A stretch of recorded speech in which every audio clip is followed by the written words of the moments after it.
Hello students, welcome back to Earl Spoken English. இந்த கிளாஸ்ல என்ன பார்க்க போறோம் அப்படினா verbs வினைச்சொல். அதோட மீனிங் வினைச்சொல் கிடையாது, அதோட தமிழ் வார்த்தை வினைச்சொல். அதோட மீனிங் என்ன அப்படினா இந்த உலகத்துல இருக்கிற மனிதர்கள், பொருட்கள், அப்புறம் மிருகங்கள் இந்த மாதிரி பல விஷயங்கள் இருக்கு. இத பத்தி நம்ம பேசுறோம். குறிப்பா அவங்க என்ன செய்றாங்க, எப்படி இருக்காங்க அப்படிங்கறத பத்திலாம் பேசுறோம்ல. அதுதான் வந்து வினைச்சொல். சோ நம்ம என்ன நினைச்சுக்கிறோம் அப்படினா தமிழ் மீனிங் வந்து வினைச்சொல் அப்படினு சொல்லி நினைச்சுக்கிறோம். அது அப்படி கிடையாது. தமிழ் மீனிங் வினைச்சொல் கிடையாது. அது இந்த வெர்ப்ங்கற அந்த அதாவது வினைச்சொல் அப்படிங்கற அந்த செயலை நம்ம வினைச்சொல் அப்படிங்கற வந்து ஒளிய சேர்த்து இத நம்ம சொல்றமே தவிர அது மீனிங் கிடையாது. அது ஒரு தமிழ் வார்த்தை அவ்வளவுதான். ஓகே, அந்த புரிதல் உங்களுக்கு இருக்கணும். ஏன் அப்படினா நம்ம வந்து லாங்குவேஜ் ரொம்ப டீப்பா கத்துக்கிறோம். ஓகே, அப்படி டீப்பா கத்துக்கறனால என்னோட கிளாसेसலாம் பாத்தீங்கன்னா கொஞ்சம் டைம் எடுக்கும். ஏனா ஸ்கூல் காலேஜ்லாம் பாத்தீங்கன்னா ஒரு கிளாஸே வந்து பாத்தீங்கன்னா 45 மினிட்ஸ் தான் இருக்கும். சோ இவ்வளவு பெரிய விஷயத்தை நீங்க வந்து 10 நிமிஷம் 15 நிமிஷத்துல கத்துக்கிட்டீங்க நினைச்சீங்கன்னா ஜஸ்ட் அந்த வெர்ப்ஸ் மட்டும் எழுதி போட்டு இதுதான் வெர்ப்ஸ் படிச்சுக்கங்க அப்படினா சொல்ல முடியும். ஓகே, அப்படி படிச்சீங்கன்னா எந்த பிரயோஜனமும் கிடையாது. ஏன் அப்படினா உங்களுக்கு தெரிஞ்சுனா அந்த தெரிஞ்சதை மட்டும் பேசுவீங்க. உங்களுக்கு புரிஞ்சிச்சுனா தான் ஃப்ளூயண்டா பேச முடியும். அதனால புரிஞ்சுக்க முயற்சி பண்ணுங்க. அதுதான் புத்திசாலித்தனம். ஏனா கொஞ்சம் கஷ்டப்பட்டு என்ன சொல்ல வராரு அப்படினு சொல்லி புரிஞ்சுக்கிட்டோம்னு வெச்சுக்கங்க. அதுக்கு அப்புறம் நமக்கு வந்து ரொம்ப ஃப்ளூயண்டா இங்கிலீஷ் பேசலாம். சும்மா நம்ம தெரிஞ்சது மட்டுமே பேசணும் அப்படினா எழுதி போட்டு இது மட்டும் தான் வெர்ப், இது வந்து அட்ஜெக்டிவ் அப்படினு சொல்லி அது கூட்டு மனப்பாடம் பண்ணிட்டு போயிட்டே இருக்கலாம். சோ நம்ம கான்செப்ட்ஸை தெளிவா புரிஞ்சுக்கணும். அதுதான் நமக்கு முக்கியம். அதே மாதிரி இந்த கிளாஸ் வந்து பாத்தீங்கன்னா ஒரு 30 வயசுல இருக்கவங்களோ ஒரு 40 வயசுல இருக்கவங்களுக்கோ கிடையாது. 15 வயசுல இருந்து 50 60 வயசு வரைக்கும் இருக்கவங்களுக்கு. அதனால ஒவ்வொரு விஷயமும் தெளிவா தான் நான் சொல்லி கொடுப்பேன். உங்களுக்கு என்ன பாயிண்ட் வேணுமோ அதை எடுத்துக்கங்க. ஓகே, சரி. ஃபர்ஸ்ட் நம்ம வந்து ஒரு சப்ஜெக்ட், அந்த சப்ஜெக்ட் என்ன செயலை செய்யுதோ இல்ல அந்த சப்ஜெக்ட்டுக்கு என்ன செயலை செய்றாங்களோ அதுதான் வந்து வெர்ப்ஸ். அப்படி பார்த்தா நம்ம நான் ஏற்கனவே என்ன சொல்லியிருக்கேன் அப்படின்னா இந்த உலகத்துல 3 செயல் தான் செய்ய முடியும். அந்த 3 செயல்ல என்ன அப்படின்னா பி, இன்னொன்று வந்து ஹேவ் அதாவது வச்சிருக்கிறது, இன்னொன்று வந்து டூ. இந்த 3 செயல் தான் செய்ய முடியும். பேசிக் வெர்ப்ஸ் வந்து பார்த்தீங்கன்னா பேசிக் ஆக்ஷன்ஸ். இது வந்து என்ன பார்த்தீங்கன்னா பேசிக் ஆக்ஷன்ஸ். இந்த ஆக்ஷன் தான் மனிதர்கள் செய்ய முடியும். யாராக இருந்தாலும், ஒரு பொருளாக இருந்தாலும் எதாக இருந்தாலும் அதை வந்து என்ன பண்ணுறோம் அப்படின்னா அது நிகழ்காலத்தில் செஞ்சிச்சா இறந்த காலத்தில் செஞ்சிச்சா அப்படின்னு சொல்லிட்டுலாம் நம்ம இந்த வெர்ப்ஸை வந்து டைம் சேஞ்ச் பண்ணி என்ன பண்ணுறோம், டென்சஸ் கொண்டு வர்றோம். ஓகே, அப்படி ஏன் அப்படின்னா இந்த வெர்ப்ஸில் தான் நம்ம வந்து டைம் சேஞ்ச் பண்ண முடியும். ஆனால் நீங்கள் நினைக்கலாம் ஐ கேவ் ஹிம் ₹100 எஸ்டர்டே அப்படிங்கிறதுல இதுவும் டைம் தானே அப்படின்னு நீங்கள் நினைப்பீங்க. அப்போ இது என்ன அது அப்படின்னு சொல்லி கேட்பீங்க. அப்போ இதில் டைம் இருக்கா இதில் டைம் இருக்கான்னு சொல்லி உங்களுக்கு குழப்பம் வரும். இது என்ன டைம் கொடுத்தேன் அப்படிங்கிறதுல இருக்கல, இது என்ன டைம் அப்படின்னு சொல்லி உங்களுக்கு குழப்பம் வரும். இது வந்து ஒரு பர்டிகுலர் டைமை சொல்கிறது, இந்த மாதம் இந்த தேதி அப்படின்னு சொல்லி கொஞ்சம் எக்ஸாக்டாக சொல்கிறது. இது வந்து பார்த்தீங்கன்னா இது ஒரு பாஸ்ட் டென்ஸ், இறந்த காலத்தில் தான் அப்படிங்கிறத சொல்கிறது. அதாவது இது வந்து என்ன சொல்லுவாங்கன்னா imperfect way of telling the time. அதாவது இதில் பார்த்தா டைம் தெரியும், இது இறந்த காலம் தெரியும் இந்த வார்த்தையில், அதாவது வெர்பு வார்த்தையில். ஆனால் அது எப்போ எந்த மாதம் எந்த தேதிலாம் தெரியாது. ஆனால் இந்த செயல் வந்து இறந்த காலத்தில் நடந்திருக்கு. வெர்ப்ஸில் வந்து இந்த செயல் நிகழ்காலத்தில் நடக்குது, இந்த செயல் எதிர்காலத்தில் நடக்குது, அந்த மட்டும் தான் காட்டும். அதனால தான் இந்த வார்த்தையெல்லாம் ஆட் பண்ணுறது. மாசமா, எந்த மாதம், எந்த வாரம், எந்த வருஷம் அப்படிங்கிறதுலாம். புரியுதுங்களா உங்களுக்கு? ஸோ இதுவும் டைம் சொல்லும், இந்த வெர்பும் டைம் சொல்லும். இது இறந்த காலம், எதிர்காலம், நிகழ்காலம்லாம் சொல்லும். ஆனால் எக்ஸாக்ட் டைம் சொல்லாது, எந்த தேதி எந்த நேரம்லாம் சொல்லாது. அதுக்கு தான் நம்ம வந்து பார்த்தீங்கன்னா அது கூட எத்தனை மணி எந்த தேதியெல்லாம் ஆட் பண்ணுறது. ஓகே, அப்போ வெர்பும் வந்து பார்த்தீங்கன்னா காலத்தை சொல்லும். ஆனால் அது எக்ஸாக்டாக என்ன காலம் தெரியும் அப்படின்னம்னா நம்ம வந்து மாதம் தேதி வருஷம் எல்லாம் ஆட் பண்ணி ஆகணும். ஓகே, அடுத்து எந்த பாயிண்ட்டும் சேரக்கூடாதுன்னு எழுதி வச்சுருக்கேன். அடுத்து வந்து பார்த்தீங்கன்னா இந்த ஆக்ஷன் வந்து 3 டைமில் நடக்குது. அதுக்கு வந்து என்ன பண்ணுறோம் அப்படின்னா பாஸ்ட், ப்ரெசண்ட், இந்த பக்கம் இருக்கிறது வந்து ஃப்யூச்சர் அப்படின்னு சொல்லி நம்ம டைமை பிரித்து வச்சுருக்கோம். பொதுவாக எப்பயுமே நம்ம பேசும்போது தான் நம்ம என்ன பண்ணுறோம் அப்படின்னா பேசுகிறத மட்டும்தான் ப்ரெசென்ட்னு வச்சுக்கிறோம். இந்த டைம் இப்போ நான் பேசிகிட்டு இருக்கேன்னா இதுதான் ப்ரெசென்ட். நாளைக்கு நான் பேசிகிட்டு இருந்தேன்னு வச்சுக்கோங்க, அப்போ எனக்கு அதுதான் ப்ரெசென்ட். இந்த பக்கம் இருக்கிறதெல்லாம் பாஸ்ட்னு எடுத்துக்கிறேன், இந்த பக்கம் இருக்கிறதெல்லாம் ஃபியூச்சர்னு எடுத்துக்கிறேன். ஆனால் ஒரு பர்டிகுலர் டேட்டோ டைமோ பற்றி மென்ஷன் பண்ணி பேசும்போது அந்த பர்டிகுலர் டேட்டுக்கு அந்த பக்கம் இருக்கிறது பாஸ்ட்டு, அந்த பக்கம் இந்த பக்கம் இருக்கிறது ஃபியூச்சர், அப்படி வச்சுப்போம். ஓகே, ஜென்ரலாக என்ன நம்ம கான்செப்ட்னா, நான் இப்போ பேசிகிட்டு இருக்கேன், நீங்கள் வாட்ச் பண்ணிகிட்டு இருக்கீங்கன்னா இதுதான் ப்ரெசென்ட், இந்த பக்கம் இருக்கிறது ஃபியூச்சர், இந்த பக்கம் இருக்கிறது பாஸ்ட். பாஸ்ட்னா போன நிமிஷம் கூட பாஸ்ட்டு தான். ஓகே, போன நிமிஷம் கூட பாஸ்ட்டு தான். ஆனால் அந்த பாஸ்ட்டை ப்ரெசண்ட் கூட கனெக்ட் பண்ணோம்னா அது ப்ரெசண்ட் பர்ஃபெக்ட். ஓகே, சரி. ஓகே, இப்போ வந்து பார்த்தீங்கன்னா இந்த பாஸ்ட், ப்ரெசண்ட், ஃபியூச்சர் அப்படின்னு தான் இருக்குது. இதுக்கு வந்து பார்த்தீங்கன்னா நம்ம என்ன பண்ணுறோம் அப்படின்னா வெர்ப்ஸ் கிரியேட் பண்ணுறோம். ஏன்னா நம்ம வந்து வினை தான், ஒரு செயல் தான் வந்து எந்த காலத்தில் நடக்குது அப்படின்னு சொல்லி சொல்ல போகிறோம். அப்போ அதில் தான் மாற்றங்களை கொண்டு வந்து இது இறந்த காலத்தில் நடந்துச்சா எதிர்காலத்தில் நடந்துச்சா அப்படிங்கிறத நம்ம சொல்லணும். இப்போ ஃபார் எக்ஸாம்பிள் கால் அப்படின்னா கூப்பிடுறது அப்படின்னு சொல்லி தமிழில், தூய தமிழில் அலை. அப்போ இந்த செயலில் தான் நம்ம வந்து டென்ஸை வந்து மாற்றம் கொண்டு வர முடியும். ஏன் அப்படின்னா இந்த செயலை தான் எப்போ நடந்துச்சு, நிகழ்காலமா எதிர்காலமானு சொல்ல போகிறோம். அப்போ இந்த வார்த்தையை தான் நம்ம மாற்றம் கொண்டு வர முடியும். ஒரு ப்ரொனவுன்லேயோ ஒரு நவுன்லேயோ ஒரு அஜெக்டிவ்லையோ கொண்டு வர முடியாது. ஆனால் இன்னும் சில லாங்குவேஜஸ்லாம் இருக்குது. லாங்குவேஜ் எப்படி வேணால் ஃபங்க்ஷன் ஆகும், எந்த கிராமர் அடிப்படையில் வேணால் ஃபங்க்ஷன் ஆகும். ஆனால் இங்கிலீஷும் தமிழும் பார்த்தீங்கன்னா இதிலே வந்து ஃபங்க்ஷன் ஆகுது, வெர்ப்லேயே வந்து மாறும். சைனீஸ்னு ஒரு லாங்குவேஜ் இருக்குது, சைனா தெரியுங்களா? அதெல்லாம் பார்த்தீங்கன்னா டென்ஸ்லெஸ் வெர்பு தான் எல்லாமே. எதுவுமே வந்து எதுலேயுமே டென்ஸ் இருக்காது. ஆனால் அது நிகழ்காலமாக இறந்த காலமாக எதிர்காலமாக பாடுறதுக்கு அந்த வாக்கியத்தில் பின்னாடி ஒவ்வொரு வார்த்தை மாறிக்கிட்டே இருக்கும். நிகழ்காலத்துக்கு ஒரு வார்த்தை சேர்த்துக்கிட்டே இருப்பாங்க. அதை பார்க்கும்போது தான் தெரியும், ஓ இது நிகழ்காலமா. அப்போ அந்த வார்த்தையை வந்து எதிர்காலத்துக்கு மாற்றுவாங்க, அப்புறம் இறந்த காலத்துக்கு மாற்றுவாங்க. ஸோ அந்த மாதிரி நிகழ்காலத்துக்கு வேறு மாற்றுவாங்க. ஸோ இங்கேலாம் பார்த்தா ஒன்றுமே தெரியாது. இது எல்லா வெர்பும் ஒன்று தான், அவங்களுக்கு எல்லாமே ஒரே வெர்பு தான். டென்ஸ்லெஸ்ஸே, எந்த வெர்புக்கும் டென்ஸ் கிடையாது. ஆனால் அந்த பக்கம் பார்த்தோம்னு வச்சுக்கோங்க, கடைசியாக ஒன்று பார்த்து அந்த ஒரு பர்டிகுலர் வார்த்தையில் மட்டும்தான் ஒரு பர்டிகுலர், அதாவது டென்ஸை காட்டுறதுக்காகவே ஒரு வார்த்தையை சேர்ப்பாங்க. ஸோ லாங்குவேஜ் எப்படி வேணால் ஃபங்க்ஷன் ஆகலாம், நமக்கு வந்து மீனிங் தான் கொடுக்கணும். மீனிங் கொடுக்குது அந்த லாங்குவேஜ் கூட. நம்ம நினைக்கிறோம் லாங்குவேஜ் வந்து இங்கே கால்டுன்னு, காலுக்கு ஏன் கால்டு போடுறோம் அப்படின்லாம் நம்ம யோசிக்கிறோம். ஆனால் எப்படி வேணால் லாங்குவேஜ் ஃபங்க்ஷன் ஆகலாம். சில லாங்குவேஜ்லாம் பார்த்தீங்கன்னா இப்போ கால்டு அப்படிங்கிறது பார்த்தீங்கன்னா நம்ம வந்து எல்லா ப்ரொனவுனுக்கும் போடுவோம் பாஸ்ட் டென்ஸில். சில லாங்குவேஜ்லாம் ஆண் வந்தால் அந்த வெர்பிலே வேறு விதமாக யூஸ் பண்ணணும், பெண் வந்தால் வெர்பிலே வேறு விதமாக யூஸ் பண்ணணும்.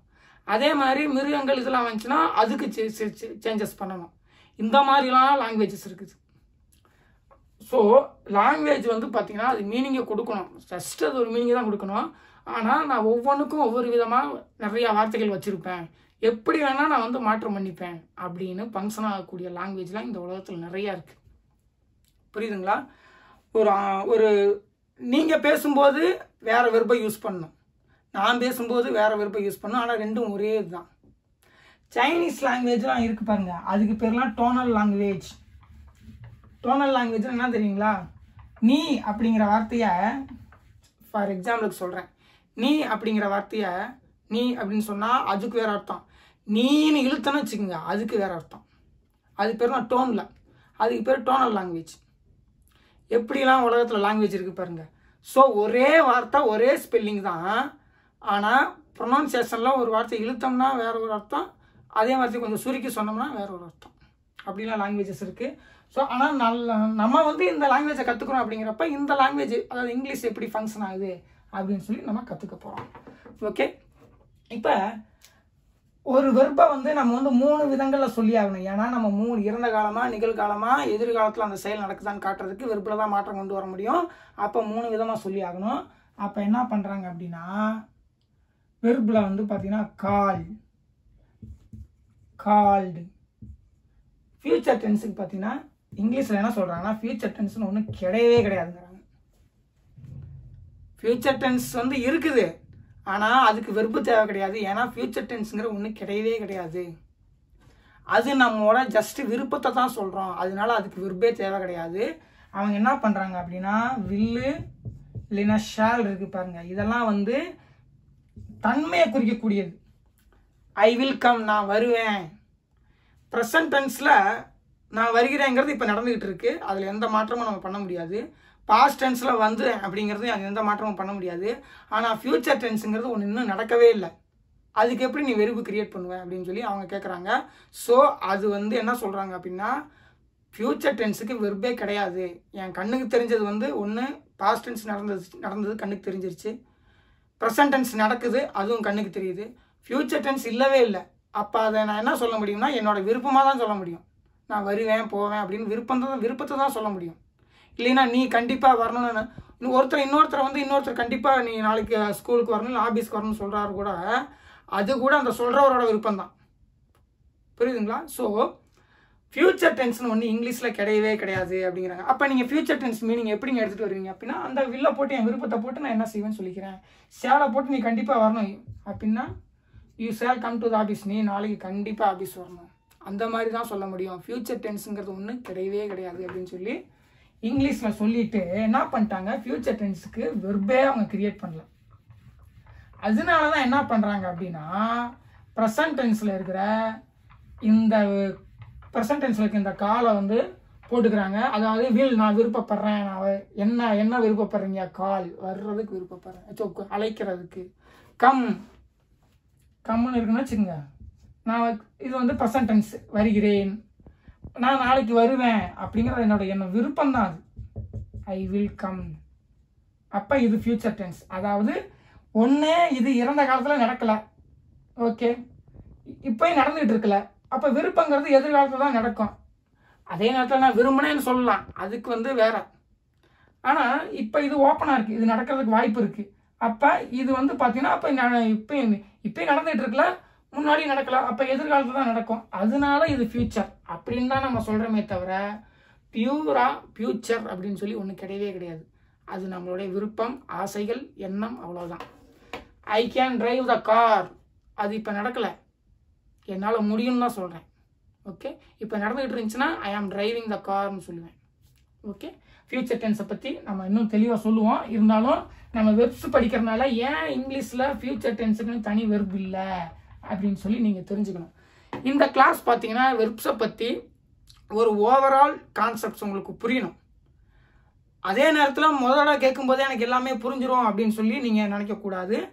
ஒவ்வொரு டாப்பிக்லேயும் நிறையா விஷயங்கள் இருக்கும். ஆனால் ஜஸ்ட்டு ஒரு இப்படிலாம் வெர்பு இருக்குது, இப்படிலாம் ஃபங்க்ஷன் ஆகுது அப்படின்னு சொல்லி தெரிஞ்சுக்கணும். ஒரு இன்ட்ரடக்ஷன் மாதிரி வச்சுக்கோங்க, என்னென்ன செய்யும் அப்படின்னு சொல்லி ரொம்ப முக்கியமாக தெரிஞ்சுப்போம். அதுக்கப்புறம் டீப்பாக ஒவ்வொரு டாப்பிக்கும் எடுத்து படிக்கும்போது இன்னும் நிறைய விஷயங்கள் தெரிய வரும். ஏன்னா இப்போ நம்ம வந்து ப்ரெசன்ட் டென்ஸை வந்து இன்ட்ரடியூஸ் பண்ணும்போது வெர்பு வந்து பார்த்தீங்கன்னா ஒரு ஆக்ஷன் வந்து இந்த பக்கம் போகுது, இந்த பக்கம் போகுது, இப்போ பர்டிகுலர் பாயிண்ட்லேயே இருக்குது, 3 சைடும் போகுது. அப்படிங்கிறப்ப இதையெல்லாம் எதை வச்சு செய்கிறோம் அப்படின்னா அந்த வெர்ப்ஸை வச்சு தான் செய்கிறோம். ஸோ வெர்ப்ஸை பற்றி உங்களுக்கு ஒரு பேசிக் டீட்டெயில்ஸ் தெரியணும், ஓவராலாக ஒரு பேசிக் டீட்டெயில்ஸ் தெரியணும் அப்படிங்கிறதுக்காக. ஓகே, இப்போ அவங்க என்ன சொல்கிறாங்க அப்படின்னா, ஃப்யூச்சர் டென்ஸுக்கு நான் வெர்பு உருவாக்க மாட்டேன் அப்படின்னு சொல்லிட்டு, ஆனால் ஃப்யூச்சர் டென்ஸ் மீனிங் தர்ற சென்டென்ஸ் என்னால் மேக் பண்ண முடியும். ஆனால் பர்டிகுலராக இது ஃப்யூச்சர் டென்ஸுக்கான வெர்புன்னு சொல்லி உருவாக்க தேவை கிடையாது அப்படின்னு சொல்லி அவங்க விட்டாங்க. அதனால என்ன பண்ணுறாங்க அப்படின்னா, அவங்க இதனால் வரைக்கும் பாஸ்ட்டு, ப்ரெசண்ட்டு, ஃப்யூச்சர், அதாவது நடக்க வாய்ப்பு இருக்குது அப்படிங்கிறதுக்கான நான் செய்வேன், வருவேன், போவேங்கிறதுலாம் அவரை ஒரு விருப்பம் தான். அதை சொல்கிறதும் என்னால் முடியும் அப்படின்ட்டு அவங்க என்ன பண்ணுறாங்கன்னா, இந்த 3லையும் பார்த்தீங்கன்னா ஏற்கனவே உங்களுக்கு நான் சொல்லியிருக்கேன், சிம்பிள் இருக்குது, சிம்பிள் ப்ரெசன்ட், சிம்பிள் பாஸ்ட்டு, அப்புறம் கண்டினியூஸ் இருக்குது, அப்புறம் பெர்ஃபெக்ட் இருக்குது, பெர்ஃபெக்ட், அதுக்கப்புறம் பெர்ஃபெக்ட் கண்டினியூஸ் அப்படின்னு சொல்லி இருக்குது. ஸோ இந்த 4 அஸ்பெக்ட்ஸையும் கொண்டு வரதுக்கு, அதாவது 3 சரி, இங்கே 4, இங்கே 4, இங்கே 4, மொத்தம் 12, இந்த 4ஐயும் கொண்டு வரதுக்கு அவங்க என்ன பண்ணுறாங்க அப்படின்னா, பாஸ்ட்டு, ப்ரெசண்ட் இந்த 2 வச்சுக்கிறாங்க. இன்னும் ஒரு 2 ஃபார்ம்ஸ் கிரியேட் பண்ணால் போதும், அந்த மாதிரி இருக்கிற வெர்ப்ஸ் கிரியேட் பண்ணால் போதும், நாங்கள் என்னென்ன பேசணும்னு நினைக்கிறீங்களோ எல்லாத்தையும் நாங்கள் அதை வச்சே பேசி முடிச்சிருவோம் அப்படின்னு சொல்லி அவங்க கிரியேட் பண்ணியிருக்கிறது தான் present participle, past participle. Okay, past participle, present participle, past participle.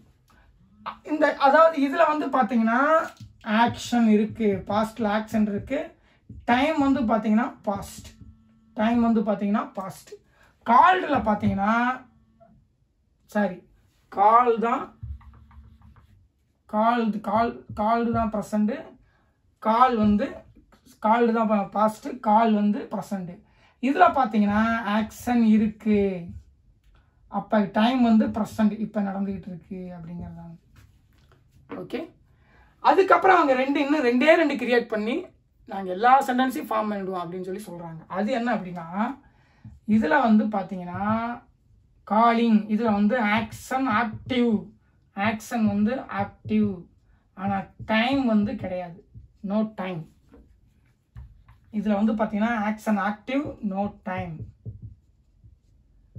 இதில் வந்து பார்த்தீங்கன்னா பாஸ்ட் பார்ட்டிசிபிள், அதாவது கால்டு, இதுவும் கால்டு தான்.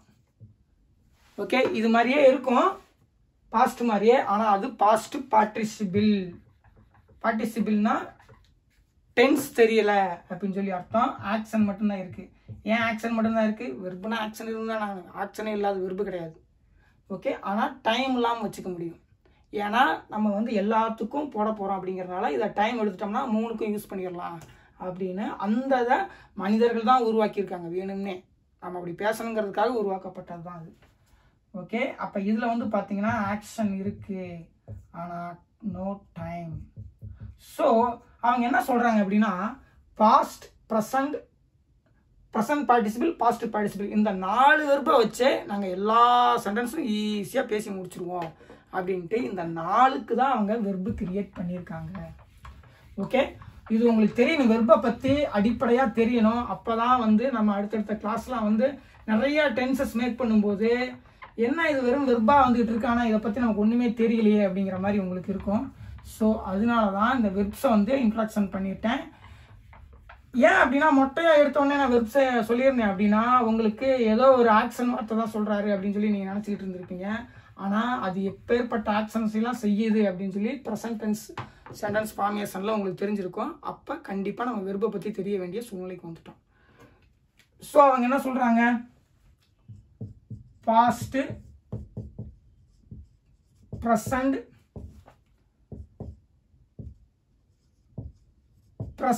பார்ட்டிசிபிள்,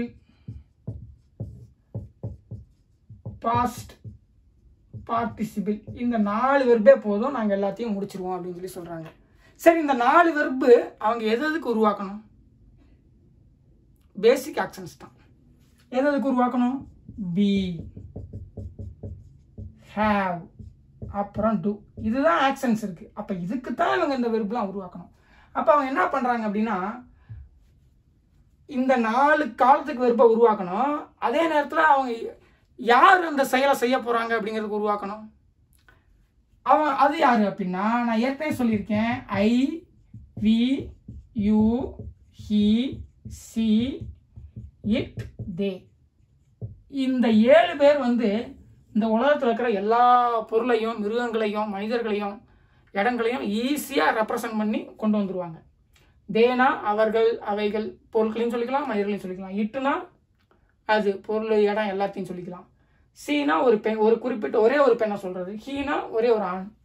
யூனா நீங்கள் ஆணாக இருக்கலாம், பெண்ணாக இருக்கலாம். வி நாங்கள், நம்ம ஆணாக இருக்கலாம், பெண்ணாக இருக்கலாம். ஐனா நான், அது ஆணாக இருக்கலாம், பெண்ணாக இருக்கலாம். ஸோ இந்த 7 வச்சு நம்ம என்ன பண்ணிடலாம் அப்படின்னா உலகத்தில் இருக்கிற எல்லாத்தையும் ஈஸியாக சொல்லி முடிச்சிடலாம். அந்த 7 தான் இந்த செயலை செய்ய போகிறாங்க. இந்த 3 செயலை செய்ய போகிறாங்க வச்சுருக்கேங்க. அந்த 3 செயலும் என்ன அப்படின்னா ப்ரெசண்ட்டு, பாஸ்ட்டு, ப்ரெசண்ட்டு, ஃபியூச்சரு, இந்த 3 இதெல்லாம் செய்ய போகிறாங்க. அப்படி அந்த 3 காலத்துக்குள்ள செய்ய போகிற அந்த செயலை வந்து நாங்கள் இந்த 4 ஃபார்ம்ஸை வச்சே சொல்லி முடிச்சிருவோம் அப்படின்னு சொல்லி அவங்க சொல்கிறாங்க. யார் சொல்கிறா? இங்கிலீஷ் லாங்குவேஜை பேசிகிட்டு இருக்கவங்க, உருவாக்குனவங்க. காலம் அதாவது இந்த இப்போ பேசிகிட்டு இருக்கிற லாங்குவேஜ் எடுத்த உடனே உருவால, நிறையா மாற்றங்களை சந்திச்சு தான் இந்த லாங்குவேஜ் வந்திருக்கு. ஓகே, இப்போ இவங்க செய்ய போகிற செயல் இதுதான். அவங்க வந்து 3 காலத்துக்கு இந்த ஃபார்மில் இருக்கிற செயலை செய்ய போகிறாங்க. ஓகே, அப்படி பார்க்கும்போது இப்போ நம்ம வந்து ரொம்ப முக்கியமாக சில விஷயங்களை தெரிஞ்சுக்கணும். ஏன்னா இது வந்து பார்த்திங்கன்னா ரொம்ப ரொம்ப முக்கியம். இது வந்து ஒரு பேசிக் இன்ட்ரடக்ஷன் கிளாஸ், வெர்ப்ஸ்னால் என்ன அப்படின்னு சொல்லி. அதனால இப்போ பார்த்திங்கன்னா நம்ம வந்து ஃபஸ்ட்டு நம்ம அந்த 7 பேர் என்ன செய்கிறாங்க? I, we, you, he, she, it, they. இந்த 7 பேரும் 3 ஆக்ஷன் தான் செய்ய போகிறாங்க. அது என்ன அப்படின்னா be, have, அதுக்கப்புறம் do. ஆனால் 3 காலத்துக்கு செய்ய போகிறாங்க. அது ரொம்ப முக்கியம். ஓகே, என்ன செய்கிறாங்க 3 காலத்துக்கு. சரி, 2 தான் இருக்குது. 4 ஃபார்ம், வெர்பு ஃபார்ம்ஸ் வந்து 4 இருக்குது. அவங்க என்ன பண்ணுறாங்க அப்படின்னா ஃபஸ்ட்டு வந்து பாஸ்ட் வச்சுக்கோங்க, அதுக்கப்புறம் ப்ரெசண்ட், அப்புறம் ப்ரெசண்ட் பார்ட்டிசிபிள், பாஸ்ட் பார்ட்டிசிபிள். இந்த 3 காலத்தில் இப்போ நம்ம வந்து எடுத்த உடனே என்ன பார்க்க போகிறோம் அப்படின்னா பி, அதாவது இருக்கிறேன் அப்படிங்கிற செயலை இவங்க எப்படி செய்கிறாங்க அப்படின்னா பாஸ்டில் இவர் வந்து என்ன பண்ணுறாருன்னா வாஸ் அப்படிங்கிறாரு. அதே இவர் வந்து பார்த்தீங்கன்னா வேர் அப்படிங்கிறாரு. இவர் வந்து வேர் அப்படிங்கிறாரு. இவர் வந்து வாஸ், இவர் வந்து வாஸ், இவங்க வந்து வாஸ், இவங்க வந்து வேர். அதாவது அவங்க இருக்கிறேன்னா சொல்கிறாங்க, ஆனால் இந்த மாதிரி சொல்கிறாங்க. ஓகே, ப்ரெசன்ட்ல இவர் என்ன சொல்கிறாரு அப்படின்னா ஆம், நான் இருக்கேங்கிறாரு.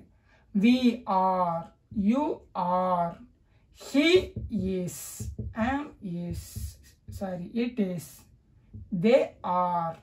ஓகே, இப்படி சொல்கிறாங்க. அதே ப்ரெசன்ட் பார்ட்டிசிபிள் ஃபார்முக்கு இவங்க என்ன பண்ணுறாங்க அப்படின்னா எல்லாமே பீன் தான். பீன், எல்லாருக்குமே பீன் தான். ஓகே, சாரி ப்ரெசன்ட் பார்ட்டிசிபிள் வந்து பீன், கவனிக்காம விட்டேன். ப்ரெசன்ட் பார்ட்டிசிபிள் என்ன அப்படின்னா பீயிங், எல்லாருக்குமே பீயிங் தான். ஏன் எல்லாருக்குமே பீயிங் அப்படின்னா இது எல்லாருக்குமே பீயிங் தான். அதே மாதிரி இது எல்லாருக்குமே பீன் தான். ஸோ நமக்கு என்ன தெரியுது அப்படின்னா இது மனிதர்களாக உருவாக்குனது, ஒரு டைமை கிரியேட் பண்ணணும். ஏன்னா நமக்கு தெரிஞ்சது பாஸ்டில் நடந்தது தான், ப்ரெசண்டில் நடக்கிறது தான். மீதி எல்லாமே மனிதர்களாக உருவாக்குறது தான். ஃபியூச்சர்னு ஒன்று கிடையாது. நாளைக்கு நான் வருவேங்கிறது நம்ம விருப்பம்தான். நம்ம மனிதர்கள் கண்ணுக்கு தெரிஞ்சது, நடந்து முடிஞ்சது தெரியும், இப்போ நடந்துகிட்டு இருக்கிறது தெரியும். ஸோ அதுக்கு தான் வெப்ஸ் உருவாக்க முடியும். இது வந்து மனிதர்களாக மற்ற மீனிங்கெலாம் வித்தியாசமாக கொண்டு வரணும் அப்படிங்கிறதுக்காக திட்டமிட்டு உருவாக்கப்பட்டது. ஓகே, ஸோ இவங்க என்ன பண்ணுறாங்க அப்படின்னா இந்த மாதிரி தான் இருக்கிறேன் அப்படிங்கிற செயலை சொல்கிறாங்க. ப்ரெசன்ட் பார்ட்டிசிபிள் எப்படி சொல்கிறாங்க, பாஸ்ட் பார்ட்டிசிபிள் எப்படி சொல்கிறாங்க. நீங்கள் நல்லா ஒரு விஷயத்தை நோட் பண்ணிங்கன்னா இது இங்கே புரிஞ்சுக்கலாம். இந்த வார்த்தையெல்லாம் பார்த்தீங்கன்னா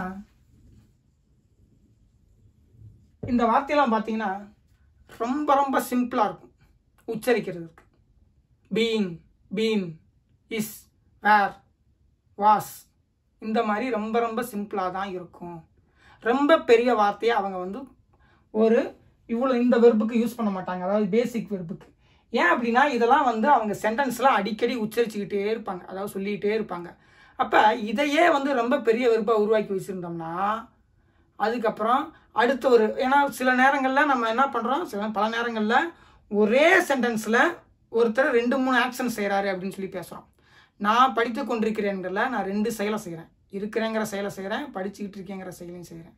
ஸோ இங்கே என்னோட 2 ஆக்ஷனை சொல்ல வேண்டியது இருக்குது. அப்போ 2யுமே ரொம்ப பெருசாக போட்டுட்டு இருந்தோமா கஷ்டமாக இருக்குங்கிறனால நம்ம கண்டினியூஸாக இந்த இருக்கிறேன், வச்சிருக்கிறேன், அப்புறம் வந்து செய்கிறேன் அப்படிங்கிறதெல்லாம் வந்து பார்த்திங்கன்னா நிறையா பேசுவோம். அப்படிங்கிறனால அது சின்னதாக வச்சுப்போம். எல்லா லாங்குவேஜும் அப்படி தான் சில விஷயங்களில். அப்போ அவங்க என்ன பண்ணுறாங்கன்னா இதெல்லாம் ரொம்ப சின்னதாக வச்சுக்கிறாங்க. அதுக்கப்புறம் வர்ற இப்போ வந்து ஐ ஆம் ரெக்கமெண்டிங், நான் உங்களை பரிந்துரைக்கிறேன், புரியுதுங்களா? You are targeting me, you are அப்படிங்கிறது யூ ஆர்னு சர்ன்னு முடிஞ்சிருச்சு. ஆனால் டார்கெட்டிங் அது பெருசாக இருக்குது. ஸோ அதை வந்து நம்ம பெருசாக பேசலாம்.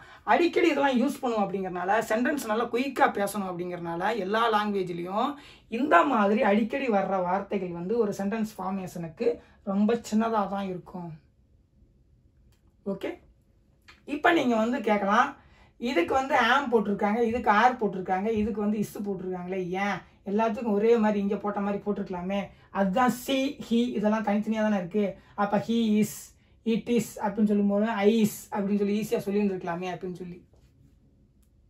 ஓகே, அதுக்கு பார்த்தீங்கன்னா இந்த வார்த்தையை நம்ம அடிக்கடி உச்சரிக்கும் போது எந்த வார்த்தை, அதாவது இந்த வார்த்தை கூட எந்த ஒலிகள் சேர்ந்தா ரொம்ப ஈஸியாக இருக்கும் அப்படிங்கிறத அவங்க பார்ப்பாங்க. ஆம் அப்படிங்கிறது ஈஸியாக இருக்குது. ஐஸ் அப்படிங்கிறது பார்த்தீங்கன்னா வச்சுங்க கஷ்டமாக இருக்குது. ஆம், ஐஸ். ஸோ உச்சரிக்க ரொம்ப எது ஈஸியாக இருக்குது அந்த காம்பினேஷனை தான் அவங்க வந்து ஃபஸ்ட்டு ட்ரை பண்ணுவாங்க. எல்லாமே லாங்குவேஜும் மெல்ல மெல்ல மெல்ல அப்படின்னு ரொம்ப ஸ்லோனஸ்க்கு போகும், அதே நேரத்தில் அக்யூரேட்டாக மாறும். ரொம்ப அதாவது ஸ்பீடாக, ஸ்லோனஸ்னால் ரொம்ப ஈஸியாக இருக்கிறதுக்கு போகும். அதே நேரத்தில் இதெல்லாம் வேணாம் அப்படின்னு சொல்லிட்டு அப்படியே லாங்குவேஜ் டெவலப் ஆக அதுக்கு பேர் எவால்விங். அவங்க ரொம்ப ஈஸியாக இது இருக்கோ அதை எடுத்துப்பாங்க. அதே நேரத்தில் எந்த ரூல்ஸும் பக்காவாக இருந்தால் இந்த மாதிரி இருந்தால் பிரச்சனை இல்லை அப்படிங்கிறதான் எடுத்துப்பாங்க. அதனால தான் இதெல்லாம் இருக்குது. அதுவும் இல்லாமல் பார்த்தீங்க அப்படின்னா ஒவ்வொரு லாங்குவேஜும் வந்து அவரவர்கள் விருப்பம். இப்போ ஒரு பெண்ணை சொல்லும்போது பார்த்தீங்கன்னா அவள் படிக்கிறான்னு சொல்கிறோம், அதே நேரத்தில் ஒரு ஆணை சொல்லும்போது அவன் படிக்கிறான் அப்படின்னு சொல்கிறோம். புரியுதுங்களா? இந்த வித்தியாசம் ஏன் வருது அப்படின்னா, இப்போ அவன் படிக்கிறான் அவள் படிக்கிறான் அப்படியே சொன்னாலும் நமக்கு மீனிங் வரப்போகிறது கிடையாது. மீனிங் மாறப்போகிறது கிடையாது. ஏன்னா நமக்கு இங்கே அவன் அவள்லே அது ஆனா பெண்ணா அப்படின்னு சொல்லி தெரிஞ்சிருச்சு. அதனால ஏன் அந்த வித்தியாசப்படுத்துகிறாங்க அப்படின்னா, அவங்க வந்து ஒவ்வொருத்தங்களும் ஒவ்வொரு வித்தியாசமாக அந்த காலத்தில் பேசிகிட்டு இருந்தாங்க. ஒவ்வொரு வித்தியாசமாக பேசிகிட்டு இருந்தாங்க. அதில் பார்த்தீங்கன்னா எது பெட்டராக இருக்குது அப்படின்னு சொல்லி அவங்க தான் ஸ்டாண்டர்டைஸ் பண்ணாங்க. ஆக்சுவலாக அவன் படிக்கிறான் அவள் படிக்கிறான்னு சொன்னால் நமக்கு மீனிங் புரியாமல் போகிறதுலாம் கிடையாது. ஏன்னா இது இப்போ ஆனா பெண்ணான்னு இங்கேயே நமக்கு தெரிஞ்சிருச்சு. இருந்தாலும் எந்த அளவுக்கு நம்ம வந்து வித்தியாசப்படுத்தி காட்ட முடியும், ரொம்ப ஈஸியாக மீனிங் எடுத்துக்க முடியும், அதைத்தான் லாங்குவேஜஸ் பார்க்கும். இங்கே அவன் சொல்லிட்டு அங்கே படிக்கிறான்னு சொல்லும்போதும், இங்கே அவள் சொல்லிட்டு அங்கே படிக்கிறான்னு சொல்லும்போதும் இது கொஞ்சம் ரொம்ப ஈஸியாக இருக்குது, அதாவது புரிஞ்சுக்கிறதுக்கு ஈஸியாக இருக்குது. ஒவ்வொருத்தங்களும் ஒவ்வொரு விதமாக புரிஞ்சுப்பாங்க. ஒரு சிலர் வந்து இப்படி இருந்தால் தான் ஈஸியாக இருக்குன்னு சொல்லி எடுத்துப்பாங்க. ஒரு சிலர் வந்து பார்த்தீங்கன்னா she calls, it calls அப்படின்னு சொல்லிட்டு, அப்போ இதுக்கு ஏன் வந்து இது பண்ணி வச்சுருக்காங்க, அப்போ they call அப்படின்னு ஏன் வச்சுருக்காங்க அப்படின்னு சொல்லி உங்களுக்கு குழப்பம் வரும். அவரவர் மைண்ட் செட்டு. இங்கேயும் வந்து ரான் அவன் இன்னு இருக்குது, அங்கேயும் இன்னு இருக்குது, ரான் இருக்குது, அப்போ ரெண்டும் வந்து ஈஸியாக இருக்குது மேட்ச் பண்ணிக்கிறதுக்கு. இங்கே அவள் இருக்குது, அங்கேயும் இல்லு இருக்குது, படிக்கிறாள்ல, அப்போ இது ஈஸியாக இருக்குது. ஒவ்வொருத்தவங்களோட பார்வை அது, அதன்படி லாங்குவேஜ் அவங்க வந்து கிரியேட் பண்ணுறாங்க.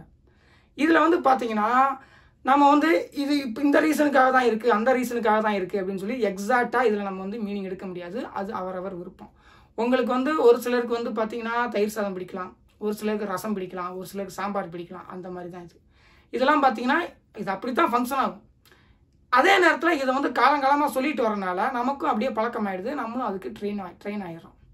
இப்போ ஒரு கல் இருக்குன்னு வச்சுக்கோங்க, அந்த கல்லுக்கு வந்து அது கல்லுனே தெரியாது, அது ஸ்டோனுன்னு அதுக்கு தெரியாது. ஆனால் நம்ம என்ன பண்ணுறோம் அப்படின்னா அதை கல் அப்படின்னு சொல்லி சொல்கிறோம், அதை நம்ம வந்து ஃபாலோ பண்ணுறோம். நாளைக்கே வந்து ஒரு கெசட்டில் ரூல் போட்டு இதை கல்லுன்னு சொல்லக்கூடாது, இதை மல் அப்படின்னு தான் சொல்லணும் அப்படின்னா மனிதர்கள் அதுக்கு மாறிடுவாங்க. ஸோ காலங்காலமாக என்ன இருக்கோ அதை சில விஷயங்களை ஃபாலோ பண்ணுறோம். சில கிராமருக்குலாம் ரூல்ஸ் இருக்கும். அதாவது இந்த வேர்ட்ஸ் இருக்குது பாருங்கள், வேர்ட்ஸ்லாம் நம்ம வந்து இதை ஏன் வேர்ட்ஸ்ன்னு சொல்கிறோம், இதை ஏன் வார்த்தைன்னு சொல்கிறோம், இதுக்கெலாம் நம்ம வந்து மீனிங் எடுக்க முடியாது. அதை ஏதோ ஒரு ஒலியை வச்சு அதை ரெப்ரசன்ட் பண்ணி ஆகணும் அப்படிங்கிற சூழ்நிலையில் உருவாக்கப்பட்ட வார்த்தைகள்லாம் இல்லை. அதே மாதிரி கிராமர் வந்து பார்த்திங்கன்னா எது நமக்கு ஈஸியாக இருக்குது அப்படிங்கிறத அவங்க பார்ப்பாங்க. இப்போ சைனீஸில் பார்த்தீங்கன்னா டோனல் லாங்குவேஜ், ஒரே வார்த்தையை நிறையா விதமாக சொல்லலாம், 2-3 விதமாக சொன்னால் ஒவ்வொன்றும் ஒவ்வொரு மீனிங்க்கு போயிடும். அவங்க அப்படி கிரியேட் பண்ணுறாங்க. ஏன்னா அது மனிதர்களோட எண்ணம், நம்ம இப்படி பண்ணால் ஈஸியாக இருக்கும் அப்படின்னு சொல்லிட்டு அந்த காலத்தில் இருக்கவங்க வந்து ஒவ்வொரு அதாவது ஒவ்வொரு வடிவத்தை தேர்ந்தெடுத்திருக்காங்க. நம்ம வந்து இதை நோக்கி போயிடுவோம், இதன்படியே ரூல்ஸ் செட் பண்ணி ஒரு லாங்குவேஜ் கிரியேட் பண்ணிவிடுவோம், நம்ம இந்த மாதிரி போயிடுவோம், இதன்படியே லாங்குவேஜ் செட் பண்ணி கிரியேட் பண்ணிடுவோம் அப்படின்னு சொல்லி இது பண்ணுறாங்க. அதே மாதிரி இந்த கால்ஸுக்கு ஒருத்தர் கேட்டிருந்தாரு கமெண்ட்டில், அதுக்கு என்ன அப்படின்னு சொல்லி இப்போ நான் வர்றேன். ஓகே, புரியுதுங்களா இதெல்லாம் ஏன் இப்படி இருக்குது அப்படின்னு சொல்லி? ஏன்னா என்ன இருந்தாலும் நம்ம வந்து இருக்கிறார் அப்படின்னு ஒரு வார்த்தையை சொல்லித்தான் ஆகணும். அதுக்கு வந்து நம்ம வந்து இருக்கிறான்னு சொல்கிறோம், அவங்க வந்து வாஸ் சொல்கிறாங்க, இஸ் சொல்கிறாங்க, அவ்வளோதான். ஸோ இதெல்லாம் வந்து பார்த்திங்கன்னா ரொம்ப டீப்பாக ஆராய்ச்சி பண்ணோம்னாலும் இதில் ஒன்றுமே கிடைக்காது. ஏன் அப்படின்னா நம்ம ஏதாவது ஒன்று சொல்லி ஆகணும், சொன்னால் தான் அந்த நம்ம என்ன வாக்கியம் அர்த்தங்களை சொல்ல வர்றோமோ அதுக்கு ஒலிகளை எழுப்பி ஏதாவது சொல்லி ஆகணும். அப்போ ஏதாவது ஒரு ஒலி எழுப்பி கோர்வையாக்கி வார்த்தை ஆகித்தான் ஆகணும். Okay okay. இப்போ அடுத்து பார்த்தீங்கன்னா நம்ம என்ன பார்க்க போகிறோம் அப்படின்னா ஹேவ். ஹேவ்ல பார்த்தீங்கன்னா அவங்க என்ன பண்ணுறாங்க அப்படின்னா இதுக்கு பார்த்தீங்கன்னா பாஸ்டில் வந்து ஹேட், இதுக்கு எல்லாத்துக்குமே அவங்க ஹேட் தான் போட்டிருக்காங்க. ப்ரெசண்டில் மாற்றிருக்காங்க. ஐக்கு என்ன போடுறாங்க, ஐக்கு வந்து ஹேவ், விக்கும் வந்து ஹேவ், யூக்கும் ஹேவ், ஹீக்கு வந்து பார்த்தீங்கன்னா ஹேஸ், சீக்கு வந்து ஹேஸ், இட்டுக்கு ஹேஸ், தேக்கு ஹேவ். ப்ரெசன்ட் பார்ட்டிசிபிள் வந்து ஹேவிங் எல்லாத்துக்குமே. பாஸ்ட் பார்ட்டிசிபிள் என்னது, ஹேட். ஓகே. இங்கே ஒரு விஷயம் நீங்கள் தெரிஞ்சுக்கணும், இந்த ஹேவ், ஹேஸ், ஹேட்லாம் வந்து பார்த்தீங்கன்னா இப்போ தான் வந்துச்சு. இதுக்கு முன்னாடி நீங்கள் பழைய இங்கிலீஷ் லாங்குவேஜ் எடுத்து பார்த்தீங்கன்னா ஹேத்துங்கிற ஒரு வார்த்தையெல்லாம் இருக்கும். ஏன்னா இங்கிலீஷ் லாங்குவேஜ் வந்து ஒரு 1500 வருஷத்துக்கு முன்னாடி உருவான லாங்குவேஜ் தான். அந்த லாங்குவேஜை வந்து பல பக்கத்தில் இருந்த பல நாட்டு மன்னர்கள் வந்து அந்த லாங்குவேஜ் அந்த இங்கிலாந்து நாட்டை போய் ஆட்சி பண்ணுறாங்க. அப்போ அவங்களோட வார்த்தைகளும் போய் இங்கிலீஷ் லாங்குவேஜோட கலக்குது. அதுக்கப்புறம் இங்கிலீஷ் வந்து ஒரு 1300-400 வருஷத்துக்கு அப்புறம் அவங்க மற்ற நாடுகளை பிடிச்சி ஆட்சி பண்ணுறாங்க. அப்போ மற்ற நாடுகளில் இருக்கிற வார்த்தைகள் இங்கிலீஷ் லாங்குவேஜில் கலக்குது. ஆனால் இந்த கிராமர் இருக்குது பாருங்கள், ஹேத்லாம் ஹேஸாக மாறுறது, ஹேவாக மாறுறது. நீங்கள் பழைய பைபிள் ஸ்லோகன்லாம் எடுத்து பார்த்தீங்கன்னா இந்த மாதிரிலாம் இருக்கும், ஹேத் அப்படிலாம் இருக்கும். இப்பயே வந்து பார்த்தீங்கன்னா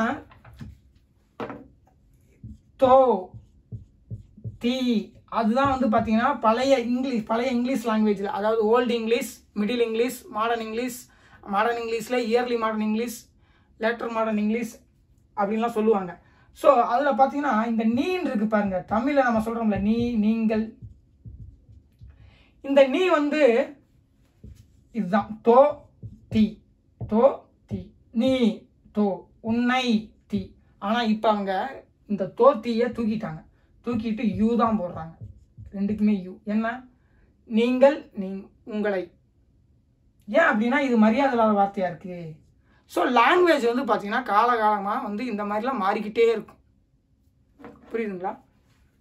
நம்ம வந்து அதை கொஸ்டின் பண்ண முடியாது, ஏன்னா வந்து அது அப்படி தான். இப்போ தமிழே பார்த்தீங்கன்னா வள்ளுவர் எழுதின திருக்குறள் நம்ம வந்து டைரெக்டாக புரிஞ்சிக்க முடியாது. ஆனால் அதுவும் தமிழ் தான். ஒரு விளக்கவுரை புக் வச்சு, தெளிவுரை புக் வச்சு தான் படிக்க முடியும். ஆனால் அதுவும் தமிழ் தான். அதுவும் தமிழ் எழுதல் தான் எழுதியிருக்கும், அதுவும் தமிழ் தான். ஏன்னா லாங்குவேஜ் வந்து மாறிக்கிட்டே இருக்கும், அது எவால்வ் ஆகிக்கிட்டே இருக்கும். ஏன் அப்படின்னா அந்த காலத்தில் பார்த்தீங்கன்னா ஒரு குறிப்பிட்ட மக்கள் வந்து ஒரு குறிப்பிட்ட இடத்துல இருந்து ஒரு விதமாக பேசுகிறாங்க. அதே மொழியை அதுக்கப்புறம் அந்த இனத்துல இருந்து பிரிஞ்சு வேறு இடத்துக்கு வாழ போகிறவங்க அவங்க வேறு விதமாக மாறிடுறாங்க. கொஞ்சம் கொஞ்சமாக ஸ்லைட்டாக சேஞ்சஸ் ஆகுது. இப்போ மதுரையில் இருக்கிற தமிழ் வேறு, நெல்லையில் இருக்கிற தமிழ் வேறு, ரெண்டுமே தமிழ் தான். ஆனால் உச்சரிப்புலாம் வேறு. அவங்க சில வார்த்தைகளை பேசுகிற விதம் வேறு, நம்ம சில வார்த்தைகளை பேசுகிற விதம் வேறு, சென்னையில் இருக்கவங்க பேசுகிற விதம் வேறு. ஆனால் எல்லாமே தமிழ் தான். மியூச்சுவல் அண்டர்ஸ்டாண்டிங் இருக்கும், அது ஒன்றும் பிரச்சனை இல்லை. ஸோ இந்த மாதிரிலாம் மாறிக்கிட்டே தான் இருக்கும். அப்போ இது வந்து பார்த்தீங்கன்னா இது நீங்கள் தெரிஞ்சுக்கணும். இது வந்து ஹேவ், ஹேஸ். ஏன் இதெல்லாம் இருக்குது அப்படின்னா ஹி ஹேஸ் அப்படின்னு சொல்லும்போது ஈஸியாக இருக்குது அப்படிங்கிற ஒரு காரணத்துக்காக இருக்கும். அப்படி இல்லைன்னா இன்னொன்று சொல்கிறேன் தெரிஞ்சுங்க, இந்த ஹேஸு, ஹேவ் இதெல்லாம் பார்த்தீங்கன்னு வச்சுங்க, ஒவ்வொரு காலகட்டங்களில் ஹேத் வந்து ஏன் ஹேஸாக மாறிடுச்சு, ஹேவாக மாறிடுச்சு அப்படின்னா ஒவ்வொரு காலகட்டங்களில் ஒவ்வொருத்தங்க ஒவ்வொரு மாதிரி பேசுவாங்க. அப்போ அங்கே இருக்கிற குரூப்லே ரொம்ப டாமினண்ட்டான குரூப் எது, ரொம்ப பவர்ஃபுல்லான குரூப் எது, அவங்க பேசுகிறது வந்து காலப்போக்கில் ஸ்டாண்டர்டாக மாறிடும். புரியுதுங்களா? அவங்க பேசுறதுக்கு அந்த லாங்குவேஜுக்கு ஒரு மதிப்பு கிரியேட் ஆகிடும். அந்த லாங்குவேஜை பேசுகிறவங்க தான் கரெக்டாக பேசுகிறாங்க.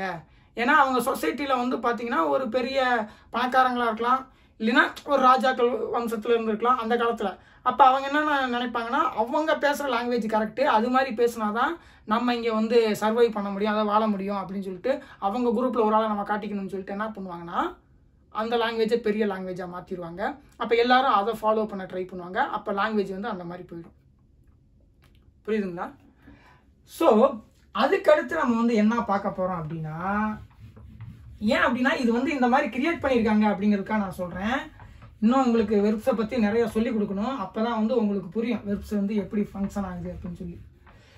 இன்னும் இவ்வளோ விஷயங்கள் வெர்ப்ஸில் இருக்குது அப்படின்னு சொல்லி நீங்கள் தெரிஞ்சுக்கங்க. அடுத்து வந்து பார்த்தீங்கன்னா டூ. அடுத்து என்னது டூ.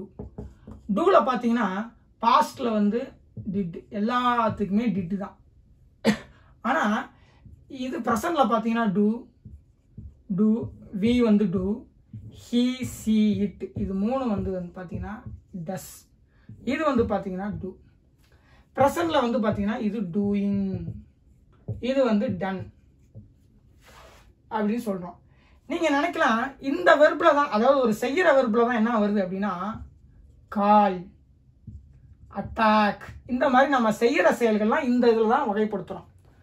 வச்சுருக்கோம் இருக்கோங்கிறத வந்து அதை தாண்டி அவ்வளோ அந்த என்ன எழுதணும்னா அதை தாண்டி ஒன்றும் கிடையாது. ஆனால் இதில் பார்த்தீங்கன்னா மற்ற எல்லாமே இதில் தான் வரும். மற்ற எல்லாம் ஏகப்பட்ட ஆக்ஷன்ஸ் இருக்குது, 10,000 15,000 ஆக்ஷன்ஸ் இந்த பூமியில் இருக்குது, அது எல்லாமே இதில் தான் வரும். நீங்கள் யோசிப்பீங்க இதுக்கு மட்டும் ஏன் வந்து எஸ் போடுறோம், எஸ் இல்லைன்னா இஎஸ் அப்படி போடணும் அப்படின்னு சொல்லி சொல்லுவாங்க, கால்ஸ் அப்படின்னு சொல்லி சொல்லுவாங்க. இது ஏன் அப்படின்னா ஒரு 13ஆம் 14ஆம் நூற்றாண்டு வாக்கில் பார்த்தீங்கன்னா இந்த மாதிரி ஹேத்து இதெல்லாம் போடுறாங்களே, அந்த மாதிரி ஒரு பழைய இங்கிலீஷ் லாங்குவேஜ் இருந்துச்சு. அதில் நிறைய மாற்றங்கள் வருது. அந்த மாற்றங்கள் வரும்போது என்ன ஆகிடுது அப்படின்னா சில குரூப்ஸ் வந்து எல்லாத்துக்குமே எஸ் போடுறாங்க. அதாவது ஐக்கு வந்து நம்ம என்ன போடணும், இப்போ கால் தான் போடுறோம், ஹீ சீட்டுக்கு மட்டும்தான் கால்ஸ் போடுறோம். ஆனால் அப்போ என்ன பண்ணாங்கன்னா எல்லாத்துக்குமே எஸ் போடுவோம். அந்த டிஹெச் இருக்கு பாருங்க, ஹேத்துங்கிற அந்த சவுண்டை தூக்கிட்டு இத்துன்னு அப்போ நிறையா முடியும் இங்கிலீஷ் லாங்குவேஜில், இப்பு இப்படிலாம் நிறையா முடியும். அதெல்லாம் உச்சரிக்க கஷ்டமாக இருக்குது அப்படின்னு சொல்லி அதை தூக்கிட்டு என்ன பண்ணுறாங்கன்னா ரொம்ப சிம்பிளாக ஸ்டைலிஷாக இருக்கிற மாற்றங்களை கொண்டு வர்றாங்க. அப்படி கொண்டு வரும்போது ஏன்னா லாங்குவேஜ்னால் பேச பேச மாற்றங்கள் வந்துக்கிட்டு தான் இருக்கும், மனிதர்கள் ஏதாவது வேலையை செஞ்சுட்டு தான் இருப்பாங்க. அப்படி கொண்டு வரும்போது ஒரு குரூப் வந்து எல்லாத்துக்குமே எஸ் போடுறாங்க, ஒரு குரூப் வந்து என்ன பண்ணுறாங்கன்னா எதுக்குமே எஸ் போடல. ஓகே, இன்னொரு குரூப்லாம் என்ன பண்ணுறாங்க அப்படின்னா ஐ டஸ் வாக் இப்படிலாம் எழுதுறாங்க. ஸோ இது எதுதான் நம்ம கரெக்டாக நம்ம யூஸ் பண்ணுறது அப்படின்னு சொல்லி பார்க்கும்போது இங்கே தான் இந்த டாமினன்ட் பிரச்சனை வருது. யார் பெரிய ஆளாக இருக்காங்களோ அவங்க பண்ணுறது தான் சரி அப்படிங்கிற மாதிரி மாறிடும் கடைசியில். அப்போ அவங்க என்ன பண்ணுறாங்க அப்படின்னா கடைசியில் இந்த ஹீ சீட்டு இருக்கு பாருங்க, இதுக்கு மட்டும் எஸ் மெயின்டைன் பண்ணுறாங்க, எஸ்ஸு. அப்போ அதுக்கு வந்து இஎஸ்ஸில் முடியுது அப்படின்னா எஸ்ஸில் மட்டும் அதாவது இப்போ சில இடங்களில் பார்த்தீங்கன்னா சிஹெச்சில் முடியும், டீச் அப்படிங்கிற வெர்ப்லாம் சிஹெச்சில் முடியுது. அப்போ இங்கெல்லாம் இஎஸ் போட வேண்டியது வரும். இந்த மாதிரி புரியுதுங்களா?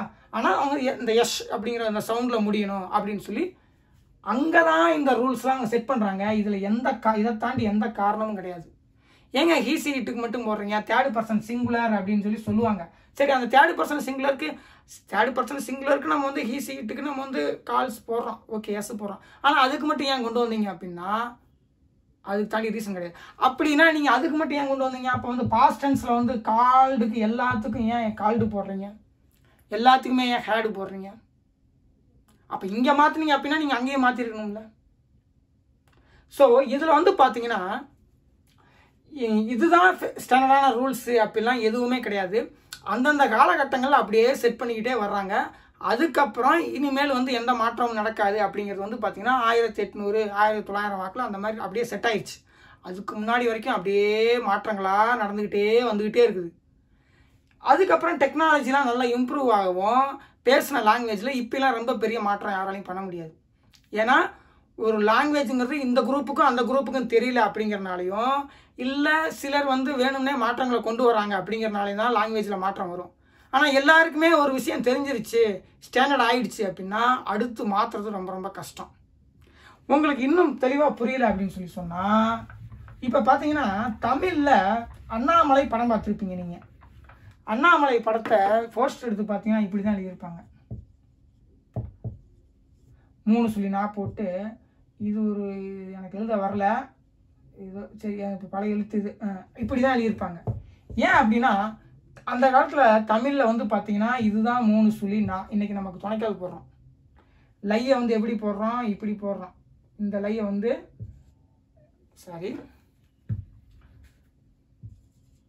இந்த லையை வந்து இப்படி போட்டுடுறோம். ஆனால் இங்கே கொம்பு வச்சுலாம் இருக்கும். நம்ம முன்னாள் முதலமைச்சர் அண்ணா இருக்கார் பாருங்க, அவர் பேரே இப்படி தான் எழுதுவோம் அந்த காலத்தில். இது 78 73 என்னமோ மாற்றிருக்காங்க. அதுக்கு கெசட்டில் வந்து கவர்மெண்ட் தமிழ்நாடு அரசு கெசட் இருக்குது பாருங்க, அதில் ரூல்ஸ் கொண்டு வந்து இனிமேல் இப்படி தான் எழுதணும் அப்படின்னு சொல்லி சட்டமே போட்டாங்க. போட்டு அதனால அதுக்கப்புறம் மாறிடுச்சு தமிழ்நாட்டில். ஆனால் இன்னுமே தமிழ் மொழியை மற்ற இடங்களில் யூஸ் பண்ணுறாங்கல்ல, குறிப்பாக சொல்லணும்னா ஸ்ரீலங்கா மற்ற இடங்கள்லாம் யூஸ் பண்ணுறாங்கல்ல, அங்கேலாம் இன்னும் இதுதான் ஃபார்ம் பண்ணுறாங்க. ஏன் அப்படின்னா தமிழ்நாடு வந்து இங்கே மட்டும்தான் ஏரியாவுக்கு அரசு இங்கே மட்டும்தான் கண்ட்ரோல் பண்ண முடியுங்கிறனால இங்கே வந்து மாறிடுச்சு. அங்கேலாம் வந்து அவங்க இன்னும் மாற்றாமல் அந்த பழைய ஸ்டைலே கன்டினியூ பண்ணுறாங்க.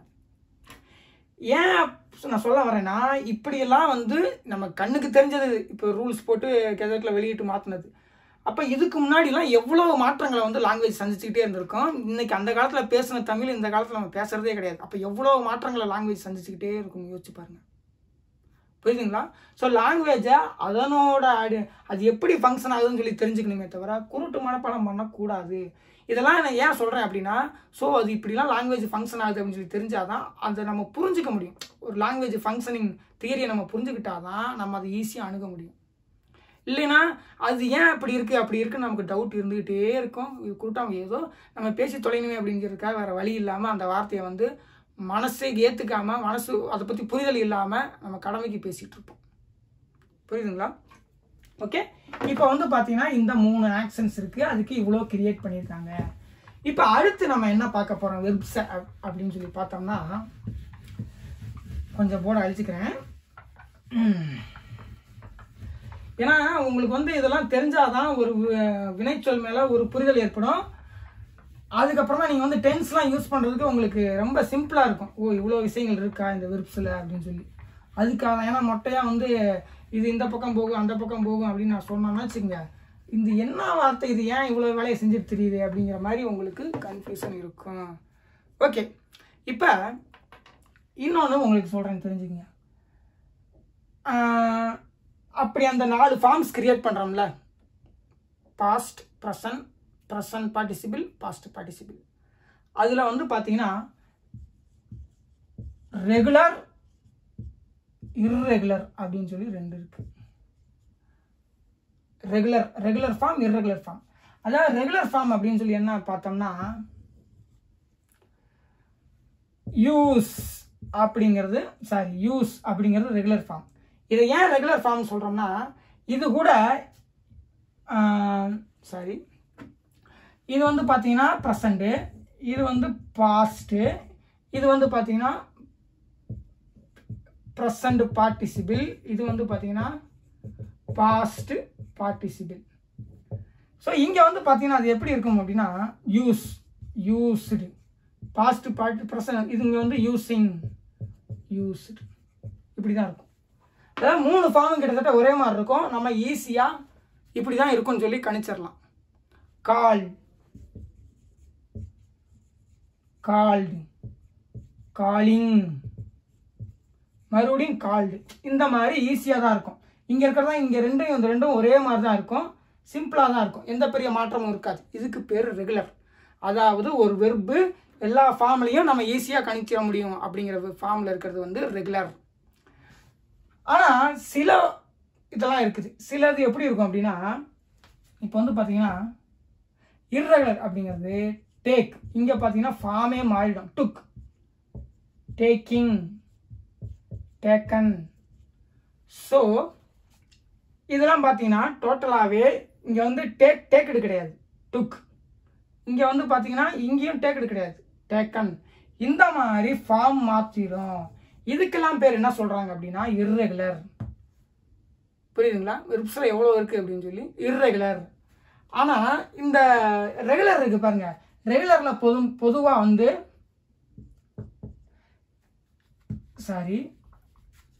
டி சேர்த்தா போதும், இல்லைன்னா இடி சேர்த்தா போதும், இல்லைன்னா ஐஇடி சேர்த்தா போதும் அப்படிங்கிற மாதிரி தான் இருக்கும். டினா யூஸ், பின்னாடி வந்து டி சேர்த்தா போதும். டீச் வந்து பார்த்தீங்கன்னா எப்படி மாறும் அப்படின்னா டீச்டு, பின்னாடி வந்து இடி சேர்த்தா போதும். இது வந்து யூஸ், பின்னாடி வந்து டி சேர்த்தா போதும். அப்புறம் ஐஇடி எங்கே சேர்க்கணும்னா ஒய் இருக்கு பாருங்க, அதுக்குள்ள ஐஇடி. கிரைடு, இது வந்து பார்த்தீங்கன்னா ஐஇடி சேர்த்தா போதும். அதாவது பாஸ்ட்டுக்கும் பாஸ்ட் பார்ட்டிசிபிளுக்கும். ஸோ 3 விதமாக சேரும். ஓகே, இது வந்து ரெகுலர். இந்த மாதிரி டி சேர்த்தா போதும், இடி சேர்த்தா போதும், ஐஇடி சேர்த்தா போதும் அப்படின்னு நமக்கு ஈஸியாக தெரிஞ்சிச்சுன்னா அதுக்கு வந்து பேர் வந்து ரெகுலர். ஆனால் டோட்டலாகவே இது எப்படி மாறும் அப்படின்னு சொல்லி தெரியல அப்படின்னா அதுக்கு பேர் வந்து இர்ரெகுலர். ஓகே, இப்போ இதையெல்லாம் தாண்டி இன்னொன்று வேறு இருக்குது. இதில் இன்னொன்று என்ன அப்படின்னா சேம் ஃபார்ம்ஸ். மூணுக்குமே பார்த்தீங்கன்னா, அதாவது ப்ரெசண்ட், பாஸ்ட்டு, பாஸ்ட் பார்ட்டிசிபிள், இந்த மூணுக்குமே ஒரே ஃபார்ம் தான் இருக்கும். அதில் நம்ம அப்போ நீங்கள் நினைப்பீங்க, இது எப்படி நான் வந்து டென்ஸில் கண்டுபிடிக்கிறது? இது மூணுக்குமே ஒரே ஃபார்ம் இருந்தால் இது பாஸ்ட் டென்ஸா ப்ரெசன்ட் டென்ஸா எப்படி கண்டுபிடிக்கிறதுனா அந்த பர்டிகுலர் வாக்கியத்தில் கண்டுபிடிக்க முடியாது. ஆனால் அதுக்கு முன்னாடியோ அதுக்கு பின்னாடியோ வர்ற வாக்கியத்தில் இருக்கிற டென்ஸை வச்சு ஓ இது இந்த டென்ஸில் பேசுகிறாங்க அப்படின்னு சொல்லி கண்டுபிடிச்சிட முடியும். இப்போ கட்டு இருக்குது பாருங்க. கட்டு வந்து பார்த்தீங்கன்னா மூணுக்குமே கட்டிங் தான், மூணுக்குமே கட்டு தான். இது வந்து நான் அது பாஸ்ட், இது ப்ரெசண்ட், இது ப்ரெசண்ட் பார்ட்டிசிபிள், இது past participle. So cut cut cut இது வந்து பார்த்தீங்கன்னா மூணுமே ஒன்று தான். ஆனால் எப்படி கண்டுபிடிக்க முடியும்னா இதில் கண்டுபிடிக்க முடியாது. ஐ கட் மை ஃபிங்கரில் இது நீங்கள் வந்து இறந்த காலத்தை பற்றி பேசுகிறாரா, எதிர்காலத்தை பற்றி நிகழ்காலத்தை பற்றி பேசுகிறாரான்னு உங்களுக்கு தெரியவே தெரியாது. ஆனால் இதுக்கு அடுத்து வர சென்டென்ஸோ இல்லை இதுக்கு முன்னாடி இருந்த சென்டென்ஸோ வச்சு இது எந்த காலத்தில் பேசிக்கிட்டு இருக்காருன்னு சொல்லி கண்டுபிடிச்சிடலாம். ஓகே, இப்படிலாம் இருக்குது, வேறு வழி கிடையாது. நம்ம வந்து இதெல்லாம் தெரிஞ்சு தான் ஆகணும். அப்புறம் இன்னொரு விஷயம் உங்களுக்கு தெரிஞ்சிருச்சா, ரெகுலர்னா என்ன, இர்ரெகுலர்னா என்ன, சேம் ஃபார்ம் இதெல்லாம் என்ன அப்படின்னு சொல்லி தெரிஞ்சிருச்சுங்களா? இப்போ இதில் இன்னொரு விஷயம் இருக்குது. என்ன அப்படின்னா, நம்ம ஏன் இங்கிலீஷை பேச ரொம்ப திணறோம் அப்படின்னா, நம்ம யூஸ் பண்ணுறோம் பாருங்க, ஆமு, இஸ்ஸு, ஆரு, வாசு, வேறு, அதுக்கப்புறம் ஹேவு, ஹேஸு, ஓகே வந்துருச்சா? அதுக்கப்புறம் பீயிங், பீன், ஹேடு, இதெல்லாம் பார்த்தீங்கன்னா இர்ரெகுலர். இதெல்லாம் அதாவது இருக்கிறேன் அப்படிங்கிறதுக்கு பாஸ்ட் வந்து ஒன்றே ஒன்று மட்டும் இருந்துச்சு அப்படின்னா ஈஸியாக சூஸ் பண்ணிடலாம். ஏன்னா நம்ம ஏழு பேர்த்த பற்றி தான் பேசுகிறோம். ஐவி, யூ, ஹி, சி, இட்டு, தே. அதோட பாஸ்ட் டென்ஸில் இருக்கிறேன் அப்படிங்கிறதுக்கு எல்லாத்துக்குமே வேர் அப்படின்னா நம்ம ஈஸியாக சூஸ் பண்ணி பேசிடலாம்.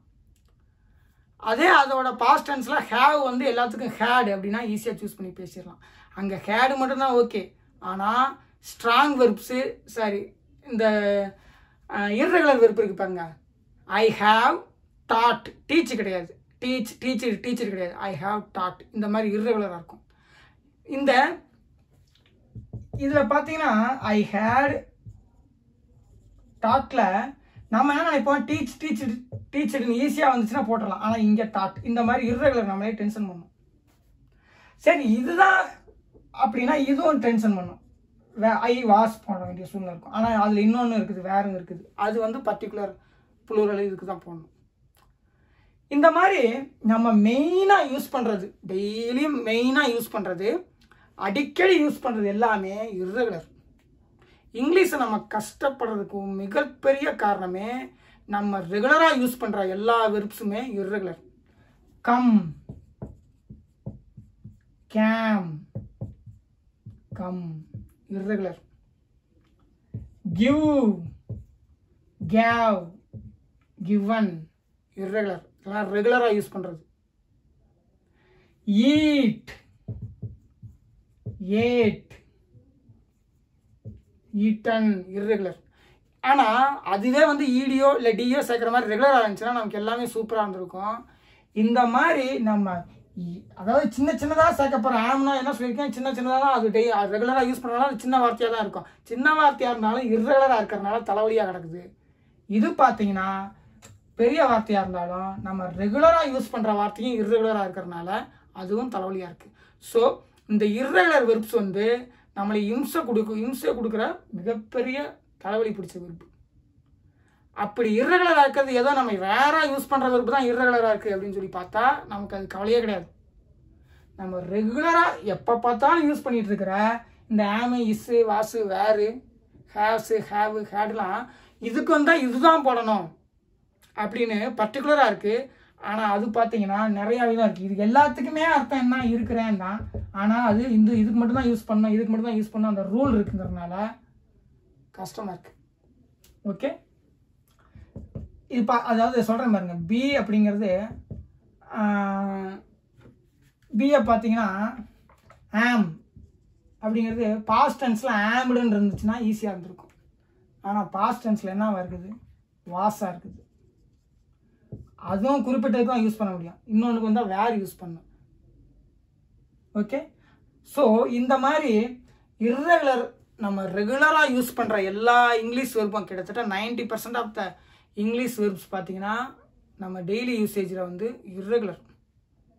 நம்ம எப்பயாவது தான் சில வார்த்தைகள்லாம் பேசுவோம், ரெக்கமெண்டேடு அந்த வார்த்தைகள்லாம் ஈஸியாக ரெகுலர் வெர்பில் இருக்கும். நம்ம ரெகுலராக யூஸ் பண்ணுறது இர்ரெகுலராக இருந்து நம்ம கழுத்து அறுக்குதுங்கிறது 100க்கு 100% உண்மை. ஓகே, அடுத்து நம்ம என்ன பற்றி பார்க்க போகிறோம் அப்படின்னா, ஏன்னா இதை நம்ம தெரிஞ்சுக்கணும். அப்போ இர்ரெகுலர் வெர்பில் நம்ம கவனமாக இருக்கணும் அப்படின்னு அப்போ தான் நீங்கள் உங்களுக்கு தெரிஞ்சுக்க முடியும். ஏன்னா இதெல்லாம் ஏதோ வெர்பு இருக்குது, இதை நம்ம படிச்சுட்டு இருக்கோம் அப்படின்னு சொல்லி படிக்கக்கூடாது. நம்ம ரெகுலராக யூஸ் பண்ணுறது டெய்லி யூசேஜில் டே டு டே யூசேஜில் இருக்கிற 90% ஆஃப் த வெர்ப்ஸ் வந்து பார்த்தீங்கன்னா இர்ரெகுலர். ஸோ அதை நீங்கள் கவனமாக படிக்கணும். give, gave, given, take, took, taken, catch, caught, teach, taught எல்லாமே இர்ரெகுலர். ஓகே, அடுத்து என்ன பார்க்க போகிறோம் அப்படின்னா, சரி அடுத்து வந்து வெர்பு வந்து இன்னொரு வெர்பை எடுத்துக்கும். அது உங்களுக்கு புரியுன்னா, வெர்பு வந்து இன்னொரு வெர்பை எடுத்துக்கும் அப்படின்னா, இப்போ வந்து ஆம் அப்படிங்கிறது வந்து பார்த்தீங்கன்னா அதுவே ஒரு செயல் தான், இருக்கிறேங்கிறது. நான் எப்படி இருக்கிறேன், ஐ ஆம் டீச்சிங். ஸோ இந்த புரிதல் உங்களுக்கு இருக்கணும். ஒரு வெர்பு வந்து இன்னொரு வெர்பை எடுத்துக்கும், தேடும், அந்த புரிதல் உங்களுக்கு இருக்கணும். ஓகே, ஏன் இந்த புரிதல் வேணும் அப்படின்னா, படித்து கொண்டிருக்கிறேன் அப்படிங்கிறது இங்கிலீஷில் ஒரே வார்த்தை, தமிழில் ஒரே வார்த்தை. படித்து கொண்டிருக்கிறேன்,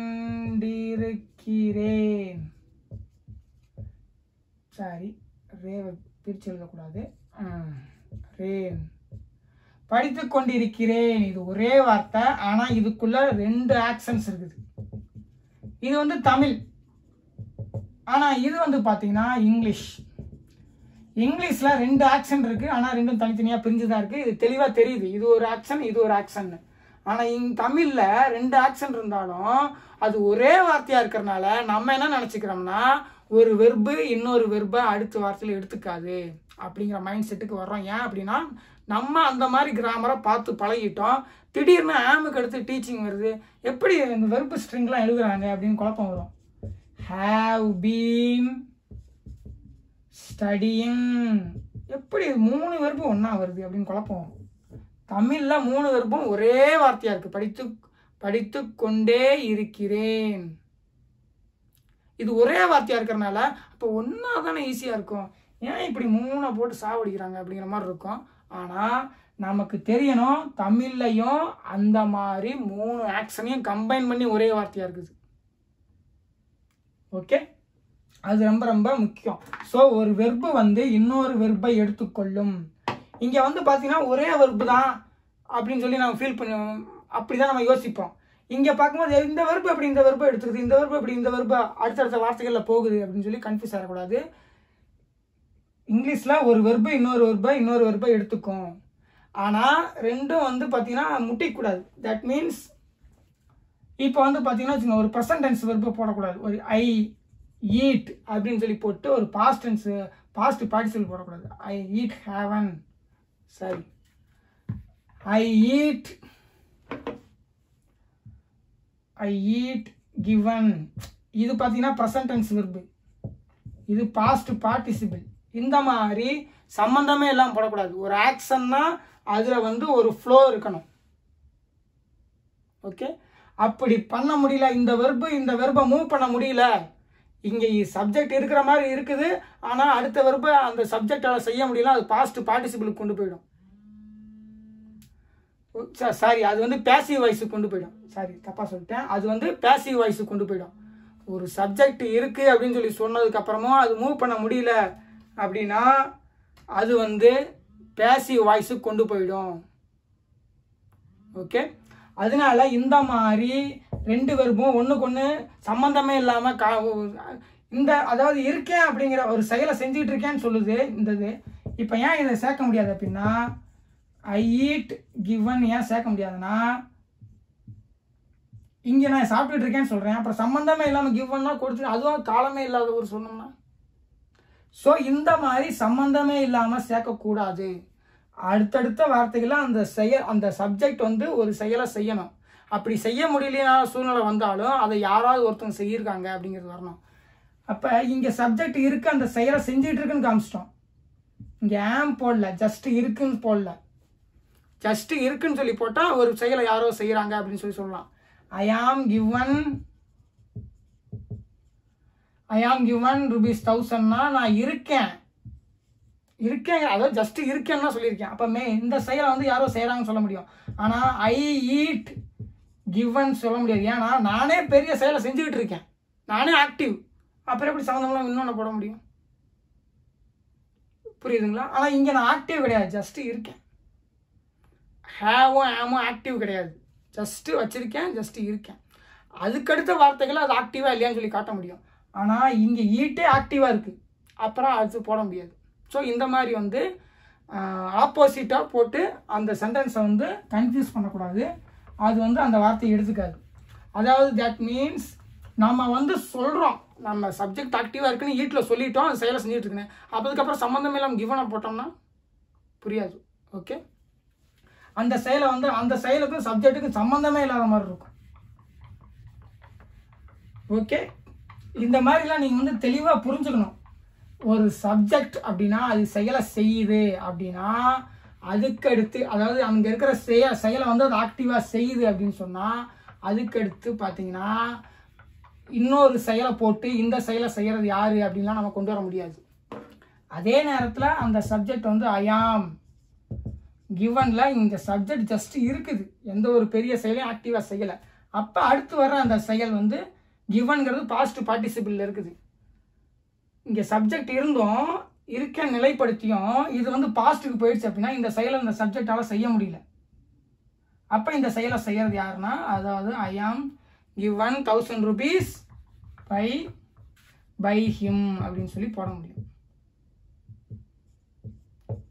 புரியுதுங்களா? ஆனால் சப்ஜெக்டே இங்கே வந்து ஈட், நான் ஆக்டிவாக இருக்கேன் அப்படின்னு சொல்லிட்டு அப்போ அதுக்கப்புறம் இன்னொரு ஆக்டிவான வெர்பு, அதுவும் ரொம்ப முடிஞ்சு போன வெர்பு சொல்லி போட்டோம்னா சப்ஜெக்ட் வந்து பார்த்தீங்கன்னா இதை ஏற்றுக்காது, இது சென்டென்ஸே ஃபார்ம் ஆகாது. நம்ம அடுத்தடுத்த வார்த்தைகளை அடுத்தடுத்த வெர்புகளை போட்டு சென்டென்ஸ் ஃபார்ம் பண்ணலாம். ஆனால் அதுக்குள்ளே பார்த்தீங்கன்னா ஒரு மீனிங் இருக்கணும். நான் சாப்பிட்டுக்கிட்டு இருக்கேன், சாப்பிட்றேன்னு சொல்லிட்டு சம்மந்தமே இல்லாமல் கொடுக்குறேன் அப்படிங்கிறத இது எடுத்துக்காது. இந்த ஈட்டுங்கிறத அடுத்த செயலை செய்ய முடியாது. ஏன்னா சாப்பிட்டுக்கிட்டு இருக்கேன்னு சொல்கிறேன், அப்புறம் கிவ்ன்னு சொன்னால் அப்போ இந்த செயலை யார் செய்கிறது? ஸோ இதை வந்து இப்படி ஃபார்ம் பண்ண முடியாது.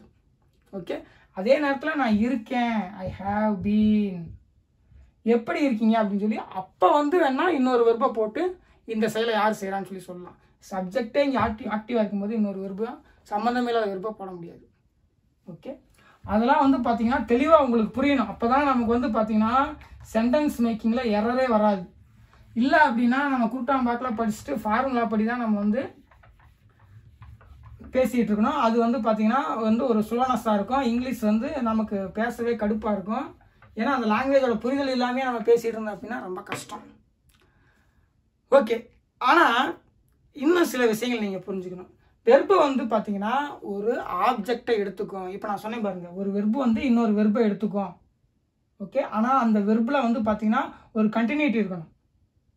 அப்படி இந்த செயலை செய்ய முடியல அப்படின்னா சப்ஜெக்ட் இங்கே வந்து ஜஸ்ட் இருக்கேன் அப்படிங்கிற மாதிரி தான் இருக்கணும். அதனால தான் எல்லா பேசிவ் வாய்ஸ்லையும் பாஸ்ட் பார்ட்டிசிபிள் ஒரு பி வெர்பு போட சொல்கிறது.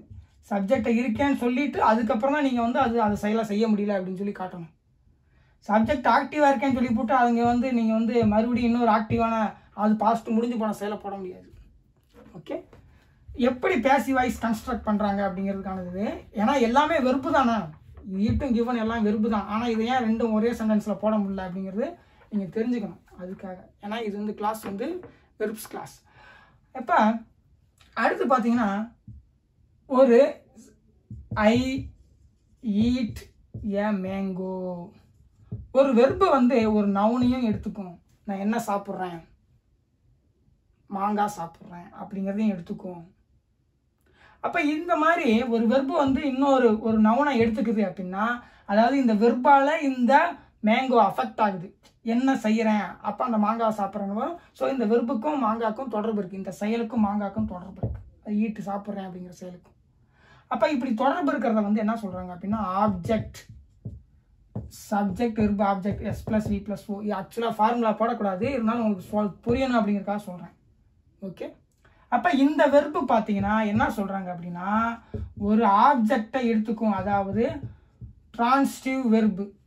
ஒரு பொருளையோ ஒரு நபரையோ இல்லை ஒரு மிருகத்தையோ ஒரு இடத்தையோ ஒரு செயல் அஃபெக்ட் பண்ணோம் அப்படின்னா அது டிரான்சிட்டிவ் வெர்பு. ஒரு செயல், ஒரு மனிதர் ஒருத்தங்க செய்கிறாங்க அப்படின்னா அந்த செயல் ஐ ரீச்டு சென்னை. நம்ம வந்து இப்போ பலர் நினைக்கலாம், நம்ம எப்படி சென்னையில் வந்து அந்த செயல் அஃபெக்ட் பண்ணோம் அப்படின்னா, நான் சென்னையை ரீச் பண்ணிட்டேன், என்னுடைய செயல் வந்து சென்னையை எடுத்துக்கும். சென்னை, அதாவது இந்த செயல் வந்து சென்னையை அஃபெக்ட் பண்ணும். ஐ ரீச்டு சென்னை. ஓகே. அதே நேரத்தில் எல்லா வெர்ப்ஸுமே அதை செய்யுமா அப்படின்னா செய்யாது. ஏன் அப்படின்னா அந்த செயலோட நேச்சர் அப்படி, அந்த செயலோட தன்மை அப்படி. இப்போ பார்த்தீங்கன்னா ஐ ஜம்ப்டு. ஐ ஜம்ப்டு அப்படின்னா நான் குதிச்சேன் அப்படின்னா நம்ம என்ன சொல்ல முடியும்னா எங்கே குதிச்சேன்னு சொல்ல முடியும், எதை குதிச்சேன்னு சொல்ல முடியாது. ஸோ இந்த செயலால் எதுவுமே அஃபெக்ட் ஆகாது. அதே நேரத்தில் இங்கே ஒரு இடத்த சொல்லலாம், ஐ ஜம்ப்டு ஆன் த டேபிள். அதாவது டேபிள் மேலே நான் குதிச்சேன். ஐ ஜம்ப்டு ஆன் த ஃப்ளோர். நீங்கள் நினைப்பீங்க அப்போ நம்ம தலையில் குதிச்சோம்ல அது வந்து அஃபெக்ட் ஆகாதா அப்படின்னு சொல்லி. இங்கே இடத்த தான் சொல்ல முடியும். இதுக்கு பேர் வந்து பார்த்தீங்கன்னா இன்ட்ரான்சிட்டிவ் வெர்பு. அதாவது இன்ட்ரான்சிட்டிவ் வெர்பு. Intransitive verb. ஒரு சப்ஜெக்ட் செய்கிற செயல் வந்து ஒரு பொருளையோ ஒரு மனிதரையோ ஒரு மிருகத்தையோ ஒரு இடத்தையோ டைரெக்டாக அஃபெக்ட் பண்ணுது அப்படின்னா, நேரடியாக தொடர்பு வருது அப்படின்னா அது வந்து என்ன அப்படின்னா ஆப்ஜெக்ட். அதே எல்லா செயலுமே அந்த மாதிரி ஆப்ஜெக்டை எடுத்துக்குமானா எடுத்துக்காது. ஓகே. அப்போ அதை வந்து நம்ம என்ன சொல்கிறோம் அப்படின்னா இன்ட்ரான்சிட்டிவ் வெர்ப்ஸ். ஸோ வெர்ப்ஸில் பார்த்தீங்கன்னா எவ்வளோ இருக்குது பார்த்தீங்களா. நான் 100 மீட்டர் பந்தயத்தில் ஓடுகிறேன்னு தான் சொல்ல முடியும். நான் 100 மீட்டர் பந்தயத்தை ஓடுறேன் அப்படின்னு நம்ம தமிழில் பேசுகிறோம். ஆனால் இங்கிலீஷில் பார்த்தீங்கன்னா அப்படி பேச மாட்டாங்க. நான் 100 மீட்டர் பந்தயத்தில் ஓடுகிறேன், பந்தயத்தில் அந்த இடத்துல அந்த போட்டியில் தான் ஓடுறேன் அப்படின்னு தான் சொல்ல முடியும். இங்கிலீஷ் வந்து ரொம்ப அக்யூரேட்டாக பேசுகிற லாங்குவேஜ். ஓகே. நான் அதே நேரத்தில் ரன் பார்த்தீங்கன்னா, ரன் அப்படிங்கிறது பார்த்தீங்கன்னா நான் ஓடுறேங்கிற மீனிங்கில் இது எதை ஓடுறேன் அப்படின்னு சொல்லி கேட்க முடியாது. அதே நேரத்தில் இதோட இன்னொரு மீனிங் வந்து நான் வந்து ஒரு கடை நடத்துகிறேன், ஒரு பிஸ்னஸ் ரன் பண்ணுறேன் அப்படிங்கிறப்ப அப்போ வந்து அது வந்து ஒரு ஆப்ஜெக்டை எடுத்துக்கும். சரி, ஆப்ஜெக்டை எடுத்துக்காது. அப்புறம் எப்படி நம்ம வந்து அடுத்தடுத்த வார்த்தைகளை போடுறது அப்படின்னா நம்ம தான் வாண்டடாக போடுறோம். I run in a 100 metre race. நான் ஒரு 100 மீட்டர் ஓட்டப்பந்தயத்தில் ஓடுகிறேன். அப்போ இடத்த குறிக்கிற அந்த வார்த்தைகள்லாம் நம்ம தான் வாண்டடாக போட்டு, ஆனால் அதுக்கு இந்த ரன்னுக்கு அடுத்து வரனால இது இந்த ரன்னுங்கிற செயல் இங்கே தான் நடக்குது அப்படிங்கிறத குறிக்குது. இது வந்து டைரெக்டாக எப்பயுமே இடமோ ஒரு நேரமோ இந்த ப்ரீபொசிஷன் வார்த்தைகள் சொல்கிறாங்க பாருங்கள். இந்த ப்ரீபொசிஷன் வார்த்தைகள் வந்து அதுக்கு முன்னாடி இருந்த வார்த்தைகளை அதுக்கு முன்னாடி இருக்க அந்த வார்த்தை போய் அந்த ப்ரீபொசிஷன் எடுக்காது. நம்ம தான் வாண்டடாக போட்டு இதை எடுத்துக்க அப்படின்னு சொல்லணும். ஆனால் ஐ ஈட் அப்படிங்கிறது நேச்சுரலாகவே நீ எதை சாப்பிட்ற அப்படிங்கிற ஒரு கேள்வியை உள்ளே தள்ளும். ஆனால் நான் ஓடுறேன் அப்படிங்கிறதோ இல்லை நான் குதிச்சேன் அப்படிங்கிறதோ நேச்சுரலாக ஒரு வார்த்தையை அடுத்த வார்த்தை என்னெல்லாம் தேடாது. நம்ம தான் ஒரு இடத்த வாண்டடாக போடுறோம். நான் தரையில் குதித்தேன் அப்படின்னு. புரியுதுங்களா? நான் சாப்பிட்டேங்கிறதோ என்ன மாங்காய் சாப்பிட்டேன் அப்படின்னு சொல்லி நம்ம வரும். நான் ஓடுறேன் அப்படின்னு சொல்லும்போது அதில் அந்த தன்மை இருக்காது. ஓடுறேங்கிற வார்த்தை வந்து அதை எடுத்துக்காது. அதே நேரத்தில் நம்ம ஒரு இடத்த போட்டு நம்ம தான் வாண்டடாக ப்ரீபொசிஷன் வார்த்தைகளை, எப்பயுமே ப்ரீபொசிஷன் வார்த்தைகளை நம்ம தான் வாண்டடாக போட வேண்டிய சூழ்நிலை இருக்கும். ஓகே, அதை நீங்கள் வந்து இப்போ ப்ரீபொசிஷன் சொன்னால் உங்களுக்கு புரிய வரும். ஓகே, இப்போ இவ்வளோ விஷயங்கள் இருக்குது. ஒரு வெர்பு கூட இவ்வளோ விஷயங்கள் நீங்கள் தெரிஞ்சுக்கணும். இது வந்து பார்த்தீங்கன்னா ரொம்ப ரொம்ப முக்கியமான கிளாஸ். ஏன்னா நம்ம வந்து ஒரு வெர்பை பற்றி இப்போ வந்து படிச்சுக்கிட்டு இருக்கோம். இதில் வந்து பார்த்தீங்கன்னா உங்களுக்கு இன்னும் சில டவுட்ஸ்லாம் இருக்கலாம். நான் தனித்தனியாக இதை வந்து எடுப்பேன். டிரான்சிட்டிவ்னா என்ன, இன்ட்ரான்சிட்டிவ்னா என்ன, அதில் டை டிரான்சிட்டிவ் இருக்குது, இன்னும் ஏகப்பட்டது இருக்குது. இதெல்லாம் வந்து இண்டிவிஜுவல் டாபிக்ஸாக நான் இதை எடுக்கும்போது நீங்கள் வந்து இன்னும் டீப்பாக தெரிஞ்சுக்கலாம். இப்போ வந்து நம்ம வந்து டென்ஸில் நம்ம வந்து வெர்ப்ஸ் தான் யூஸ் பண்ணுறோம். அப்படிங்கிறனால வெர்ப்ஸை பற்றி ஜஸ்ட் ஒரு இன்ட்ரடக்ஷன். ஏன்னா இது வந்து இது இல்லாமல் வந்து மொட்டையாக இது அங்கே போகுது இங்கே போகுது அப்படின்னு சொல்லிட்டு இருந்தால் உங்களுக்கு புரியாது. அப்படிங்கிறதுக்காக இந்த கிளாஸு. அதுக்கடுத்து நம்ம வந்து ப்ரெசன்ட் டென்ஸ், அதாவது ப்ரெசன்ட் டென்ஸ் பார்த்துருக்கோம். அதில் சிம்பிள் ப்ரெசன்ட் டென்ஸ்னால் என்ன, அது எப்படி யூஸ் ஆகுது, அப்புறம் கண்டினியூஸ்னால் என்ன, அது எங்கெங்கே யூஸ் பண்ணுறது அப்படின்னு சொல்லி இண்டிவிஜுவலாக பார்க்கணும். ஏன் அப்படின்னா நம்ம மொட்டையாக வந்து ப்ரெசன்ட் டென்ஸ்னால் அப்படின்னு சொல்லி பார்த்துட்டோம்னா நமக்கு வந்து ஒரு புரிதல் இருக்கும். ஆனால் அதை பற்றி இன்னும் டீப்பான தெளிவு இருக்காது. ஏன்னா அதில் சிம்பிளாக எங்கே யூஸ் பண்ணோம், கண்டினியூஸ் எங்கே யூஸ் பண்ணோம், பர்ஃபெக்ட் எங்கே யூஸ் பண்ணோம், நம்ம அது எப்படி ஃபார்ம் ஆகுதுன்னு பார்த்துட்டோம். ஆனால் அது எங்கெங்கே யூஸ் பண்ணணும் அப்படின்னு சொல்லி தெளிவாக தெரிஞ்சுக்கணும். ஓகே, இவ்வளோதான் வந்து வெர்ப்னா என்ன அப்படின்னு சொல்லி இப்போதைக்கு நீங்கள் இவ்வளோ தெரிஞ்சுக்கிட்டாவே போகுது. இதுவே ரொம்ப ரொம்ப அதிகம். எல்லா டென்ஸ்லாம் முடிச்சுட்டு அதுக்கப்புறம் வந்து வெர்ப்ஸில் வந்து இன்னும் ஒவ்வொரு இண்டிவிஜுவலாக டாப்பிக்கை போடும்போது உங்களுக்கு இன்னும் நிறையா தெரிய வரும். ஓகே, நெக்ஸ்ட் கிளாஸில் மீட் பண்ணுறேன். தேங்க்யூ.